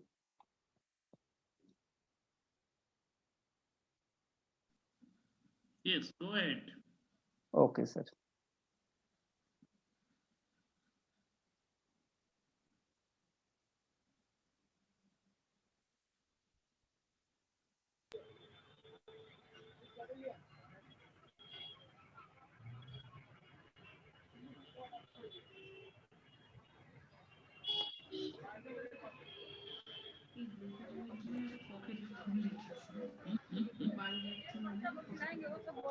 So now my topic is safety in workshop. So first I want to discuss about some discussions about the workshop. So what is mechanical workshop? A room or building or shed in which goods are manufactured or repaired. So different way we can define workshop. So another statement of workshop is a place where students acquire knowledge on the operation of various processes involved in manufacturing and production. The workshop practice course makes students competent in handling practical work in engineering environment. And also from this workshop practice, you can gather some confidence so that in future life you can utilize this experience of this workshop class. Now, various shops in central workshops, carpentry shop, fitting shop, foundry shop, machine shop, sheet metal shop, smithy shop, welding shop, and also there is another shop attached to the central workshop, that is one the electrical maintenance shop. So I want to discuss different shops one by one.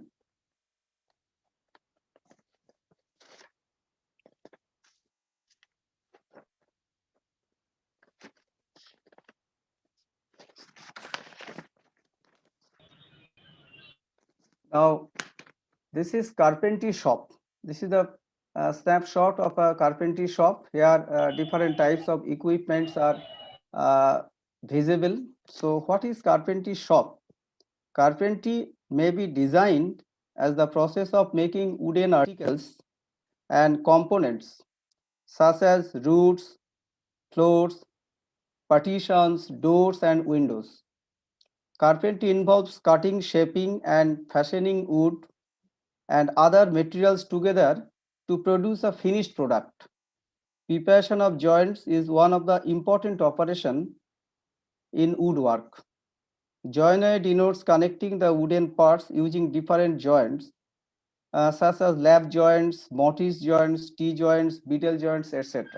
And as a whole, through this carpentry shop, we normally prepare different types of wooden piece and wooden joints. Next, we want to discuss about fitting shop.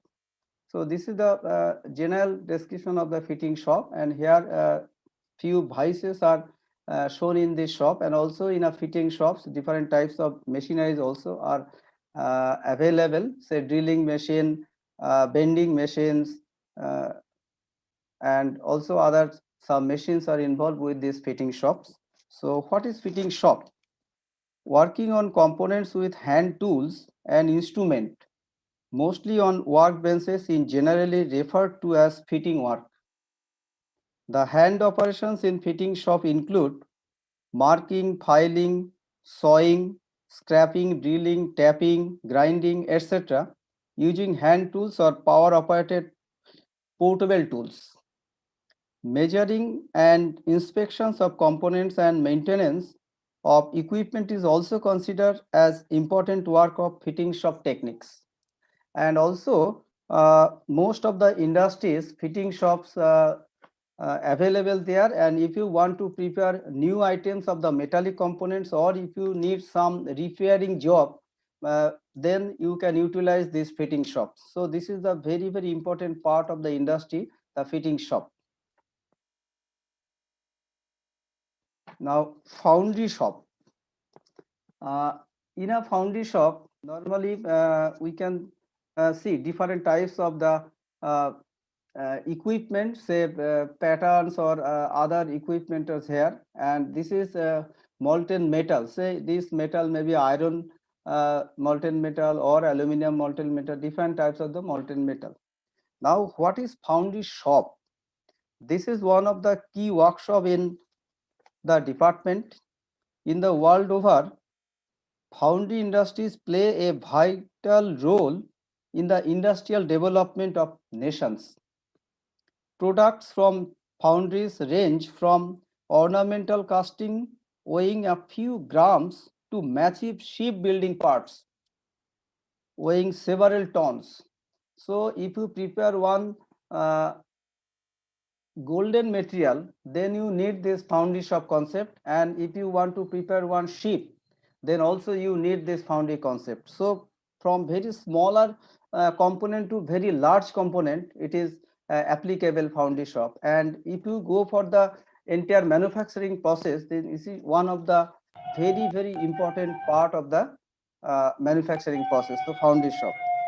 Now, foundry technology involves molding, melting and casting of parts, that is producing casting by filing the prepared molds with molten metal alloys. This is unique primary metal processing method which must be imparted to most engineering students.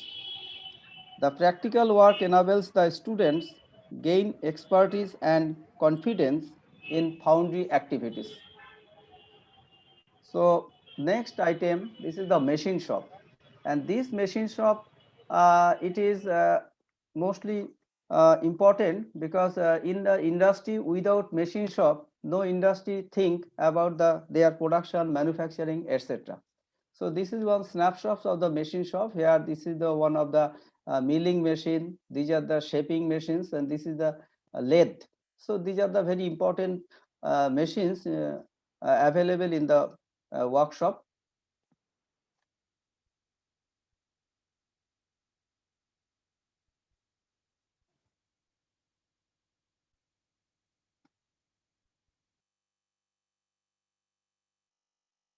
These are another snapshot of the machine shop. So here, this is one radial drill. This is another lathe, and all these are the lathe. Now, what is the machine shop? A machine shop is a room, building, or company where machining, a form of subtractive manufacturing, is done. In a machine shop, machinists use machine tools and cutting tools to make parts, usually a metal or plastic, but sometimes from other materials such as glass or wood only used. A machine shop can be small business such as a job shop or a portion of the factory, where a tool room or a production area for manufacturing. The parts produced that can be end product of a factory to be sold or customers in the machine industry, the car industry, the aircraft industry, or others. It may encompass the frequent machining or customized components. In other cases, companies in those fields have their own machine shops. The production can consist of the cutting, shaping, drilling, finishing, and other processes, frequently those related to metal working.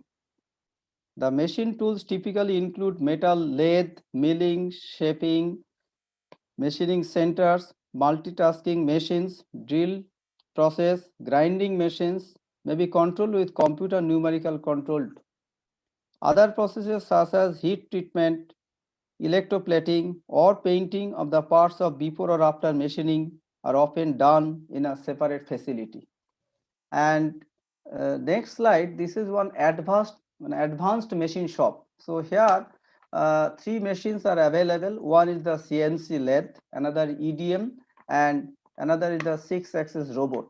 So if you move to any modern machine shop, then most of the machines are computer operated. So here, just if you give some programming, and as per your requirement, if you write and if you run the program, then you will get the final finished product as per your requirement. So nowadays, most of the modern industry, they are using most of the CNC operated machines. Now, sheet metal shop. Here, drilling machines, uh, shearing machines, and also one rolling machines is shown. So sheet metal shop is process of metalworking that forms new products from various types of sheet metal. Heating processes are used to harden or soften sheet metal by heating or cooling it until it reaches the desired level of hardness. And also so it is in form that workable. Several important techniques may be used in the heat treatment process, including annealing, quenching, etc. Now next shop, it is smithy shop. So in the smithy shop, or few cases, just we can say this is the forging shop. So this is one anvil, and here so many equipments are available in this shop. So what is smithy shop? Smithy is the place where blacksmiths do their work, heating and shaping metal, specially to make tools. Smithy or forging is the oldest shaping process used for producing small article, for which accuracy in size is not so important in this case. The parts are shaped by heating them in an open fire or hearth by the blacksmith and shaping them through applying compressive forces using a hammer. So here different types of hammers are used. most of the cases. So molten metal, this is the one furnace, and you heat the raw materials, and then after uh, taking this one, come on the anvil, and you give as per your requirement. You can prepare the ultimate shape by this uh, heating and forging, striking hammer with the help of this anvil. So this is the smithy shop. Then welding. Now welding is a fabrication process that joins materials, usually metals or the thermoplastics, by using high heat to melt the parts together and allowing them to cool, causing fusion. So welding, there are different types of welding. Here only arc welding and gas welding set up shown. Now there are some precautions takes place in the welding class. So we'll discuss later, but initially just in the welding class, I want to discuss few lines. Arc welding, a process used to melt and fuse metals, is one of the many occupations that pose hazard to the eyes. Welding arcs give off high energy visible light as well as infrared and ultraviolet rays. Overexposure to any of these forms of radiations can be dangerous. Therefore, if we are a welder, it is important to know what effects our welding can have on your vision. So, as a whole, just uh, here the one smaller descriptions of the different types of welding shop, different types of the workshop we mentioned. Now, just we want to discuss different types of safety or other things, and finally we want to share my experience. So, what is workshop safety important? Why? Why is a workshop safety important? Workplace safety is very important for each and every employee in the industry, because all the workers desire to work in a safe and protected atmosphere. Health and safety is the key factor for all the industries in order to promote the wellness of both employees and employers. So safety is very, very important part of this one. Now, what are the 5 safety precautions used in machine workshop? So if you enter in the machine shop, then normally we consider out of the so many precautions there. So 5 important precautions are: so don't attempt to oil, clean, adjust or repair any machine while it is running. Ensure that all machine guarding is in place and functioning properly. Do not have machines running unattended. Do not tray or stop the machine with your hands or body, and always keep hands, hair, feet, etc. away from the machine. So these are the normally 5 precautions of the machine shop, but we want to discuss what are the 10 safety rules considering the industrial background or industrial norms of this one. So these are the very, very important 10 safety rules, and in the if you enter in the industry or any other, then these are the main 10 safety rules you must follow this. So staying healthy and safe at work is important. No matter what your job, it is important to reduce your risks of injury and illness at work. So these are here 10 points. Just want to one by one I want to discuss. Understand the risks. First point: once you know the particular hazards of your job or workplace, you can take steps to reduce your risks of work related injury or illness. Next point: reduce workplace stress. So this is very, very important point. Common causes include long hours, heavy workload, job insecurity, and conflicts with co-workers or bosses. Stress can lead to depression, sleeping difficulties, and problems with concentrations. So reduce workplace stress. This is very, very, very important to all.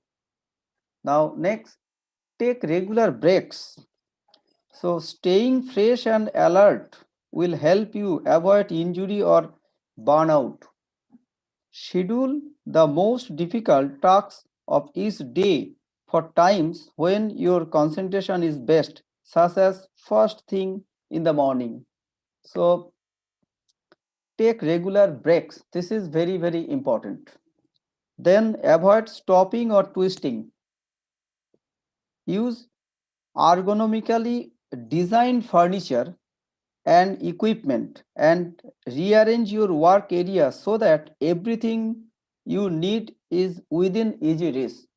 Say at the time of uh, working, if you need one cutting tool, then the machine is running, and on that time if you move to tool room or other place to collect that one, then it is not a healthy environment. Or if you need some raw materials, then on the time of that place, if you go to the to collect the raw materials, no, before starting the machining you collect everything within your range so that you can perform well without any hazard or other things. So always you consider stopping or twisting.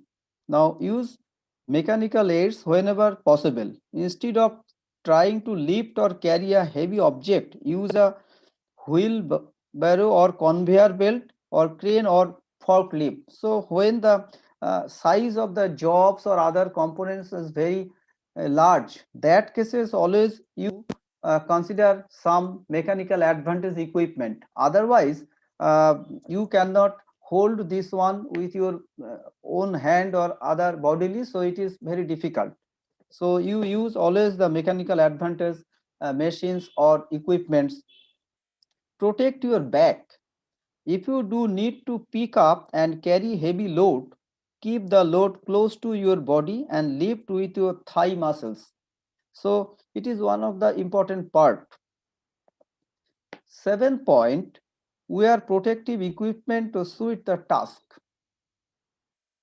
If worn correctly, gear such as earplugs, ear muffs, hard hat, safety goggles, gloves or full face masks can dramatically reduce your risk of injury.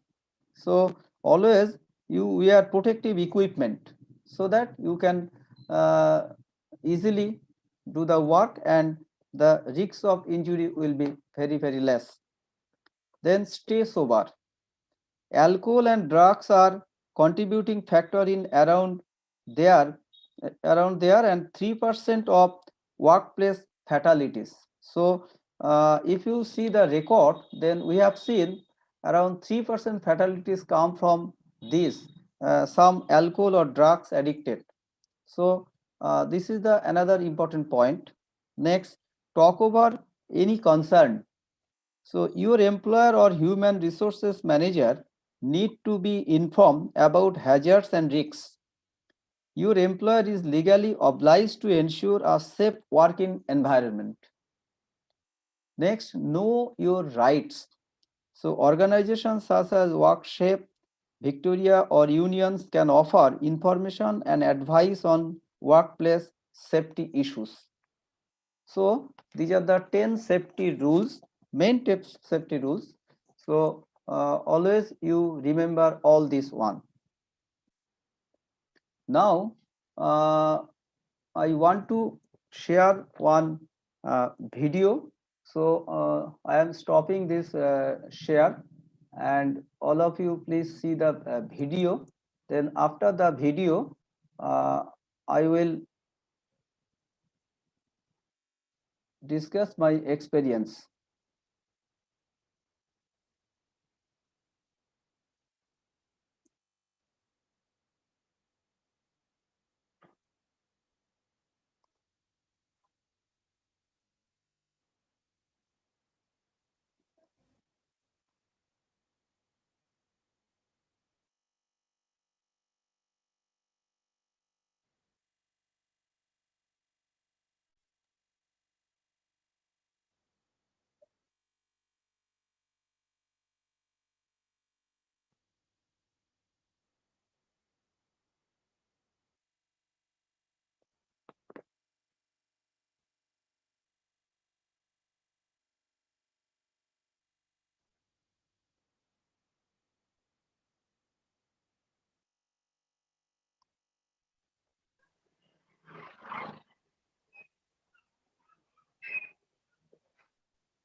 Now this video is visible.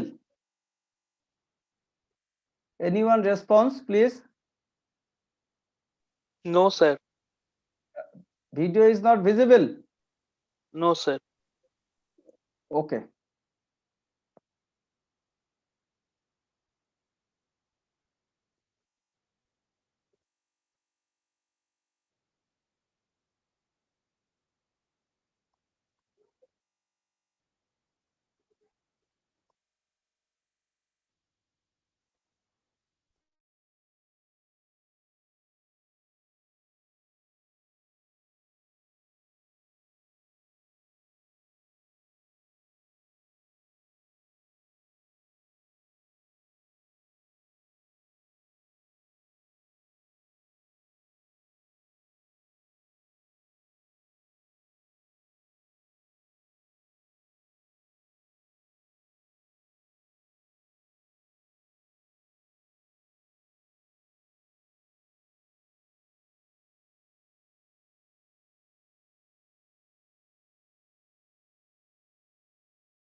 Sukanta, hello, হ্যাঁ ভাই Sukanta, hello Sukanta. হ্যাঁ sir, আমি ভিডিওটা একটু on করতে পারছি না, একটু হ্যাঁ ঠিক আছে। আচ্ছা ভাই, এই ভিডিও কি তুমি নিজে তৈরি করেছো না তুমি কোথাও থেকে নিয়েছো? না, আমি তৈরি করেছি। ও আচ্ছা, মানে অ্যাকচুয়ালি আমরা তো যেহেতু ইউটিউবে লাইভ স্ট্রিমিং হয়, হ্যাঁ কাজেই মানে কোনো অন্য কোথাকার কোনো জিনিসের দিলে ইউটিউব ধরবে আমাদের। না না, আমরা কালকে এটা প্রবলেম হয়েছিল, ঠিক না আছে। না কিন্তু আমরা এই তো তোমার তো শেয়ার করা, আমরা শেয়ার করে রেখেছি। তুমি ভিডিওটা প্লে করো, তাহলেই আসবে সেটা। এই নিয়ে আয় নাকি জিনিসটা,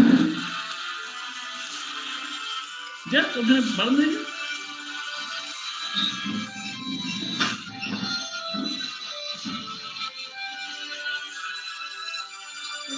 yeah.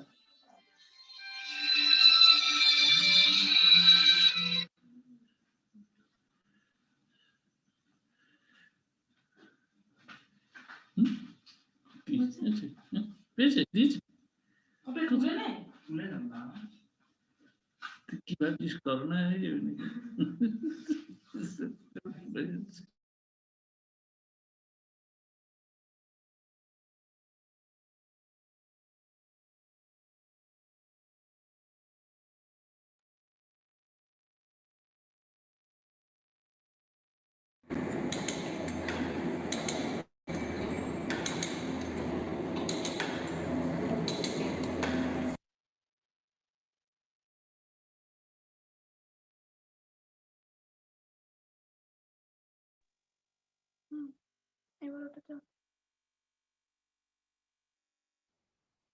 Now this video is visible.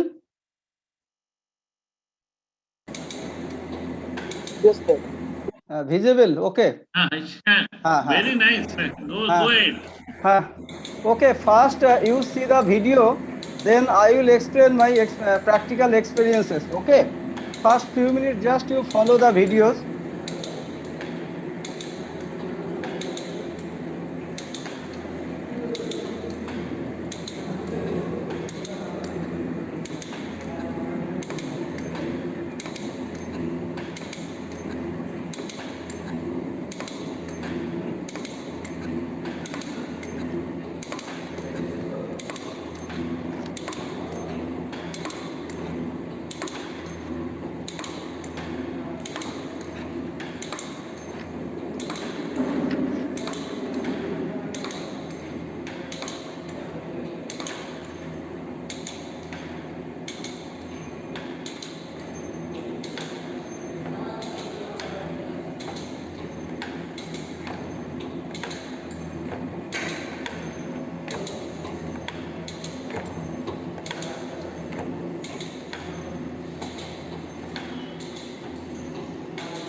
Class file.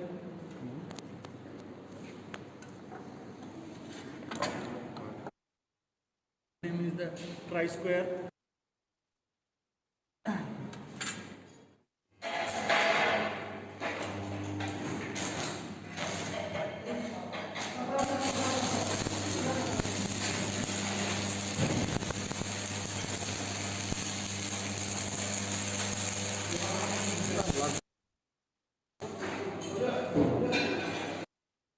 তুমি একটু কাটিং করো।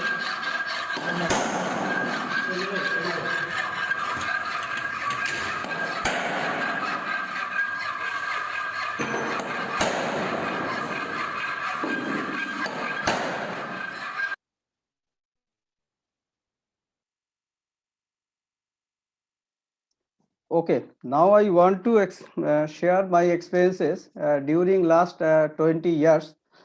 Different types of accident takes place in our workshop, and also I have seen some accident in industry. So just I want to share different types of accident. So first, you see, this is one shaping machine, and shaping machine, just I want to concentrate two places.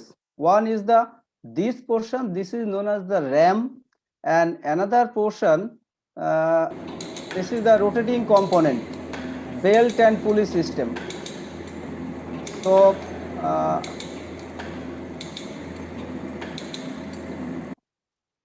first incident, around 15 years back, an incident took place in the machine shop. One of instrumentation engineering student was trying to touch the running belt, and suddenly his one right hand finger, index finger, entered inner side of the belt and pulley system. Just you imagine, this is the belt and pulley, and through this here one finger entered inner side of that one, and the one complete rotation take place. And during this time, his finger was seriously damaged, and he was admitted in the hospital, and after operation his injured finger was partly recovered. So this is first incident takes place in our old workshop. Now next, on the same machine, if you see upper portion of this machine, this is known as the ram, and the total motion of this ram motion of this RAM depends on the overall dimensions of the workpiece. So here, if the workpiece overall length is very small, then reciprocating motion of the RAM is very small. And if the job is long length, then this motion of this RAM will be so more. And the total momentum of this RAM, say weight of this RAM may be more than 100 kg. And if you consider the momentum of this RAM, and as a whole, if this one strike or hit a person, then what will be the total impact of that one? So second incidence, one day students gathered for shaping work. This is the shaping machine, and suddenly one student pressed on the starting switch button without permission, and shaping machines was begun to run. Two students were standing behind the RAM portion, so backside of that portion. So initially the machine was stopped. So two students standing behind the RAM portion of the machine, and suddenly one student fell down due to striking of the RAM and seriously injured. And so if you see this type of the machine, then before starting this one, you first see the what are the precautions should be considered in this machine. So this is very, very important. Now another incident took place for this shaping machine. One student was standing by fully supporting on other student. Second boy suddenly moved away, and the first boy fell down on the moving parts of the machine, and immediately operator stopped the machine. Otherwise, the pathetic situation would have happened. So during last 15-20 years, I have seen 3 accident takes place only for the machine shaping machines. So we need more precautions during the shaping work. So next, I want to share lathe work experience. So just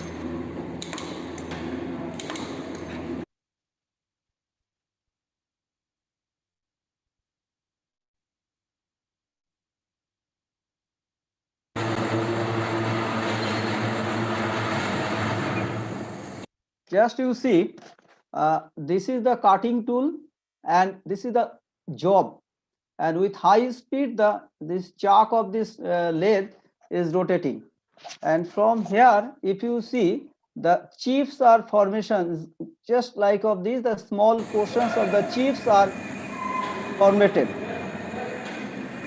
Now what happened during the lathe work class around 15 years back, one day I was conducting workshop class. At the time 4 lathes were performing jobs, so at a time 4 number of lathes were running.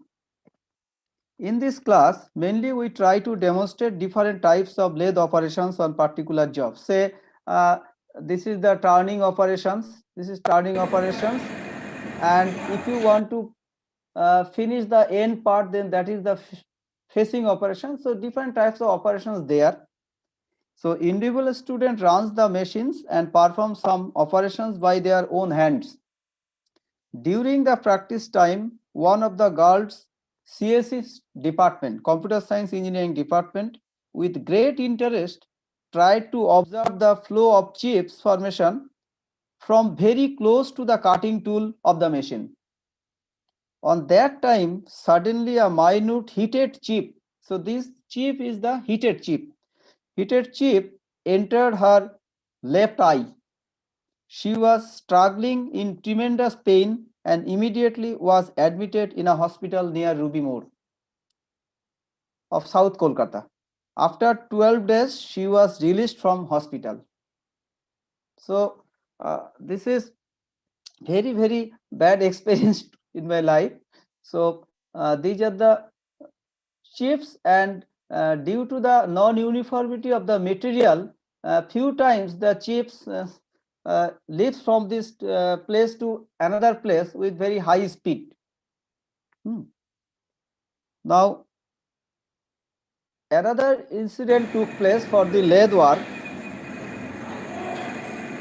Now, on the same year, students had entered the workshop class, probably after break class, were ready to join the class. Meanwhile, one healthy student was trying to pull the tailstock part of the lathe. Now, what is this tailstock?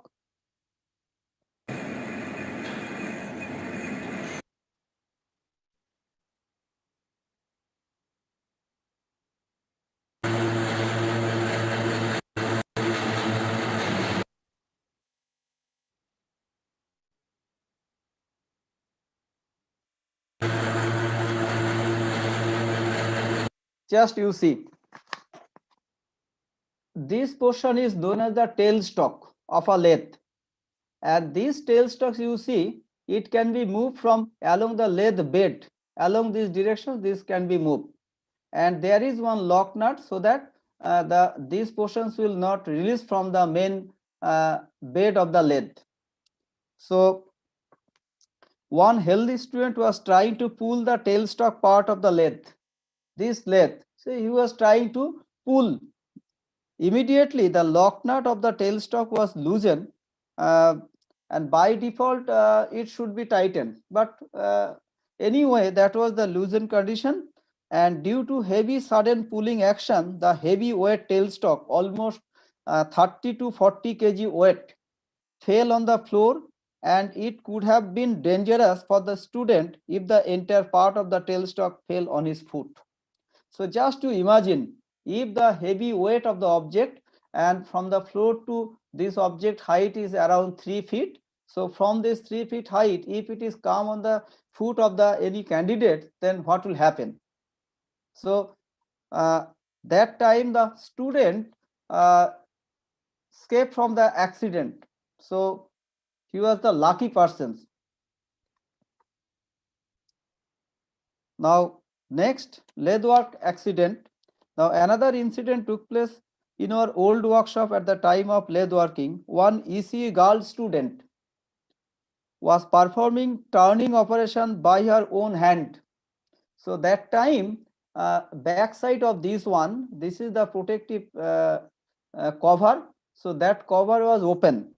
So due to unconsciousness, one end of her dupatta enter in the running belt, and the other part of the dupatta was rounded through her neck and throat. Immediately, our technical assistant stopped the machine, and the girl escaped from the dangerous accident. So just to imagine, if the dupatta one end is entered through the lathe belt, and rotating component with say speed is 1250 rpm is there. So at the time of this one, so any dupatta or shari or other things you can always avoid.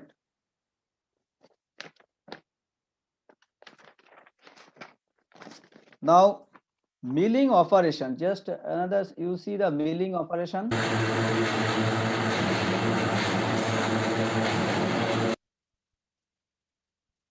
So this is milling machine.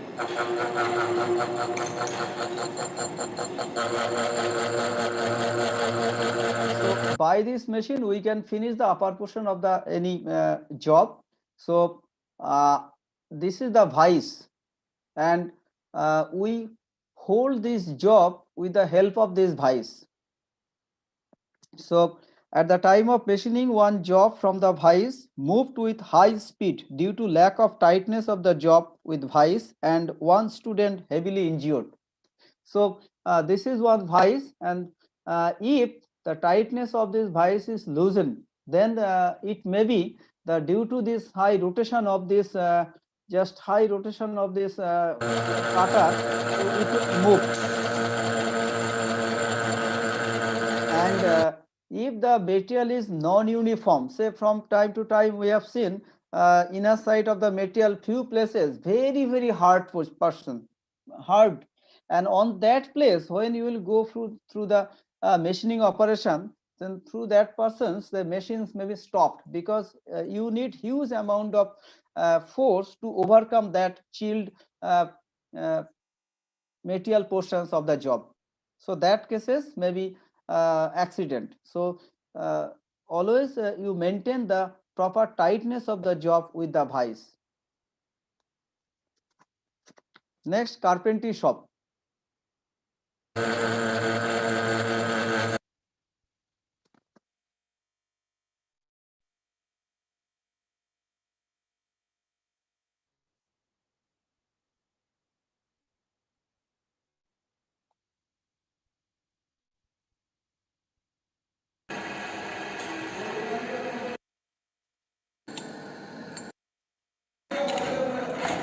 Just you see the cutting operations. So here the cutting tool is the rip saw. So when you cut the any wooden piece, then just precaution should be required. Now what happened in the workshop?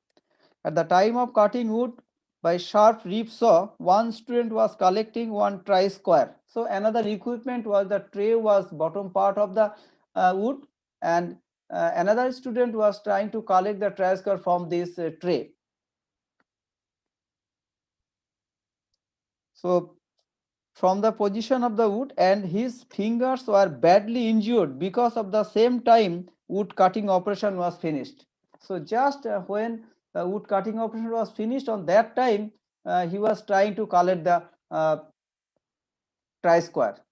So that was the one of the massive accident took place in the our workshop. Another incident in the carpentry shop, at the time of wood fixing with carpentry vice. Say if you see the fixing of this wood with the vice,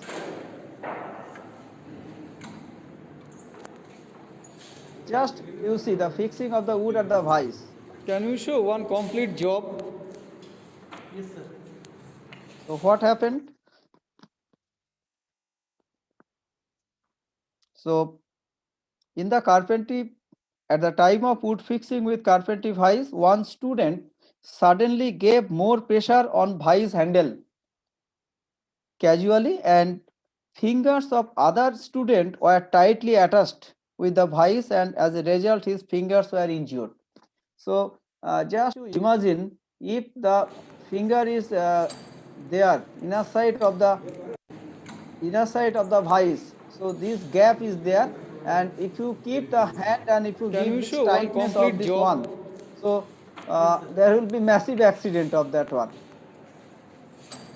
Now next is the arc welding.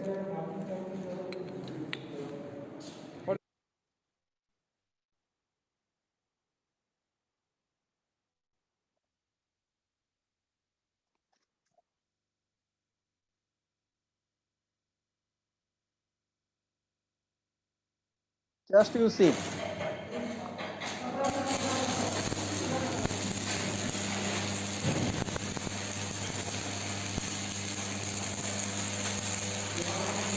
Ultraviolet radiation is there.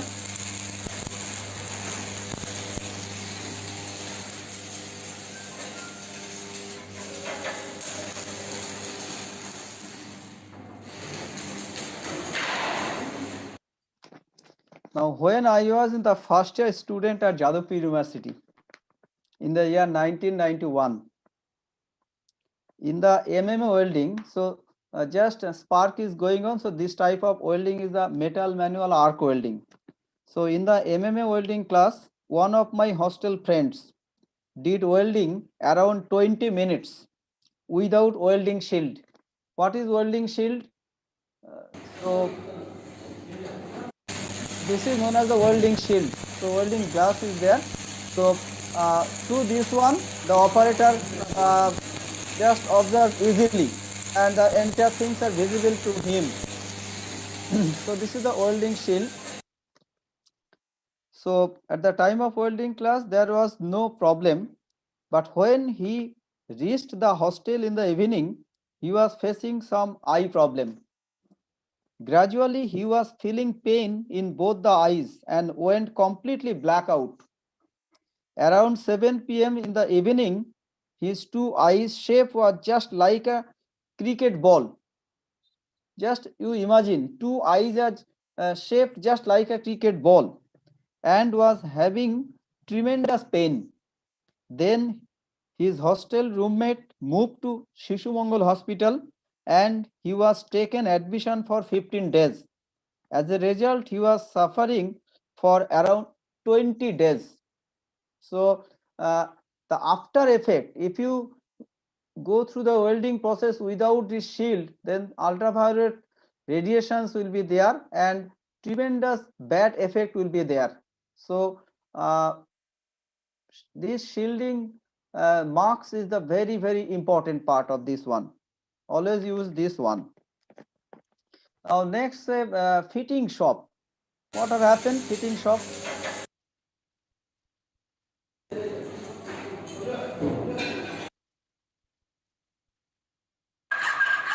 তুমি একটু cutting করো।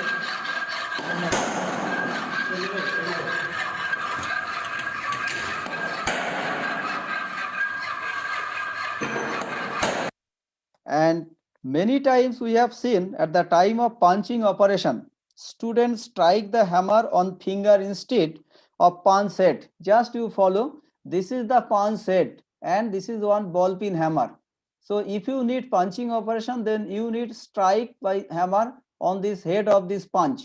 So in place of punch, if you strike on the finger, then this finger will be damaged. So during last 20 years, we have seen many accidents took place in the our workshop. Every time we share our experience to the students, still if it is casually approached there, then it will happen this type of accident. So it is each and every year we have seen some of student they facing this type of accident.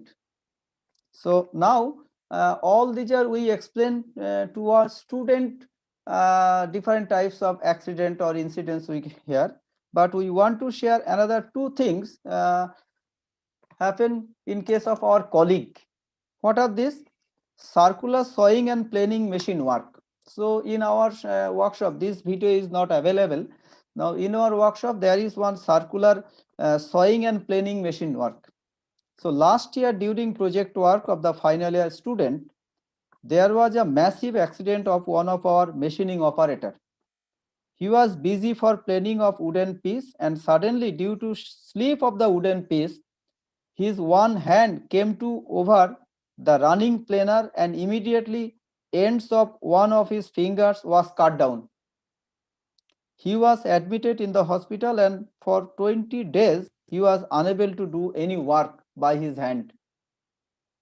And another accident also, just 2 years back, one incident took place in the fitting shop. During the sheet metal cutting class, one student gave press on the shearing paddle without seeing anything.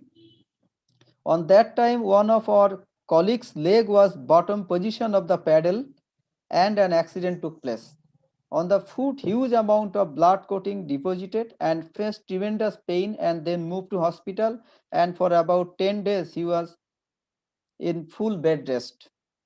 So all these are different types of accident and took place in our workshop. So at the time of workshop, what are the precautions should be considered? So we can summarize these precautions. So please see the summary of this one. So another slide, you follow this one. Just I am leaving this video.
So summary of this session, before starting laboratory work, follow all written and oral instructions carefully. Am I audible? Yes, sir. Hello. Okay. So before Yes, sir. starting laboratory work, follow the all written and oral instructions carefully. Always wear covered shoes and aprons while working in the workshop. Know the exact position of the first aid box and the fire extinguisher. This is very important, because if you don't know, because each and every room it is not available first aid box. So this is important. If you need any first aid, then you know the position of the first aid box. Tie back long hair. Follow the instructions given to avoid accident. Always use proper holding device. Concentrate on the job while using sharp edge tools. Take care of the precision instruments. Always use correct tools for operation as instructed. Report about any faults in tools, equipment or instruments and machine immediately. Keep safe distance from the machines. Use common sense in general. This is very important. Always use common sense in general. Behave in a safe and responsible manner and protect yourself from getting electric shock. So next, don'ts. So these are, always you maintain these ones. So do not run around or play with sharp tools. Don't wear loose fittings clothes. Do not keep the lights and fans on unnecessarily. Avoid using defective tools and instruments or equipment. Do not touch any rotating parts and electric motor casing, because few times it may be short circuited, so that may be some accident. So do not touch any hot job or equipment. Many times we have seen at the time of the welding classes, the students hold the hot job with the help of by own hand. So please do not touch any hot job or equipment. Don't hammer, don't hamper others' safety. Never try to see the welding operation without proper covering, that is face shield or goggles. In case of gas welding, goggles is must. Do not use mobile phones or other electronic gadgets in the laboratory, and do not have food, drink, beverage or chew gum in the laboratory. So these are the main points, and thank you for your patient hearing. I am glad to take the session. Thanks to all and concerned authority of the webinar. Thank you. Thank you, sir. Have you any question regarding this safety?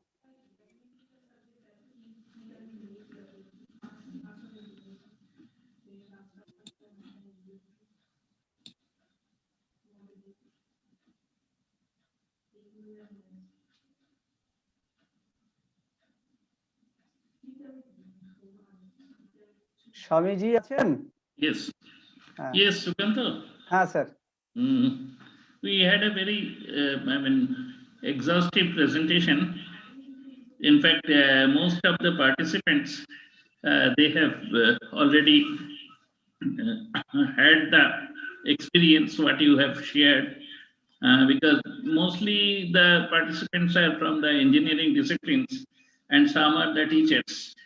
So naturally, it's a sweet nostalgia what they suffered and what you were giving warning. But the thing is that, I mean, in many times I have seen that, because though you are very sincere regarding telling, but the student psychology is something else. So they will never, uh, ultimately, they don't, abide by all the things. So, but it is necessary that those are the graduate students and those are going to industries. They at least they should remember that what they did when they were students, so that they should not repeat this mistake in their workplace. So from that standpoint, this presentation is very fruitful and naturally meaningful for this that internship program. So thank you very much. Okay, most Thank welcome. you. Yes. Thank you for you very meticulously you covered all the points. So I hope everyone has enjoyed this. Okay. So I am declaring the closing of the session. Shukanta, you please send few 3-4 MCQ to me. Okay, sir.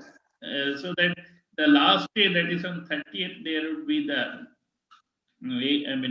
evaluation session. So there we can evaluate the students. Okay. Thank you Okay, very sir. much. Okay, Bye most bye. welcome, So let sir. me close the meeting. Okay, sir.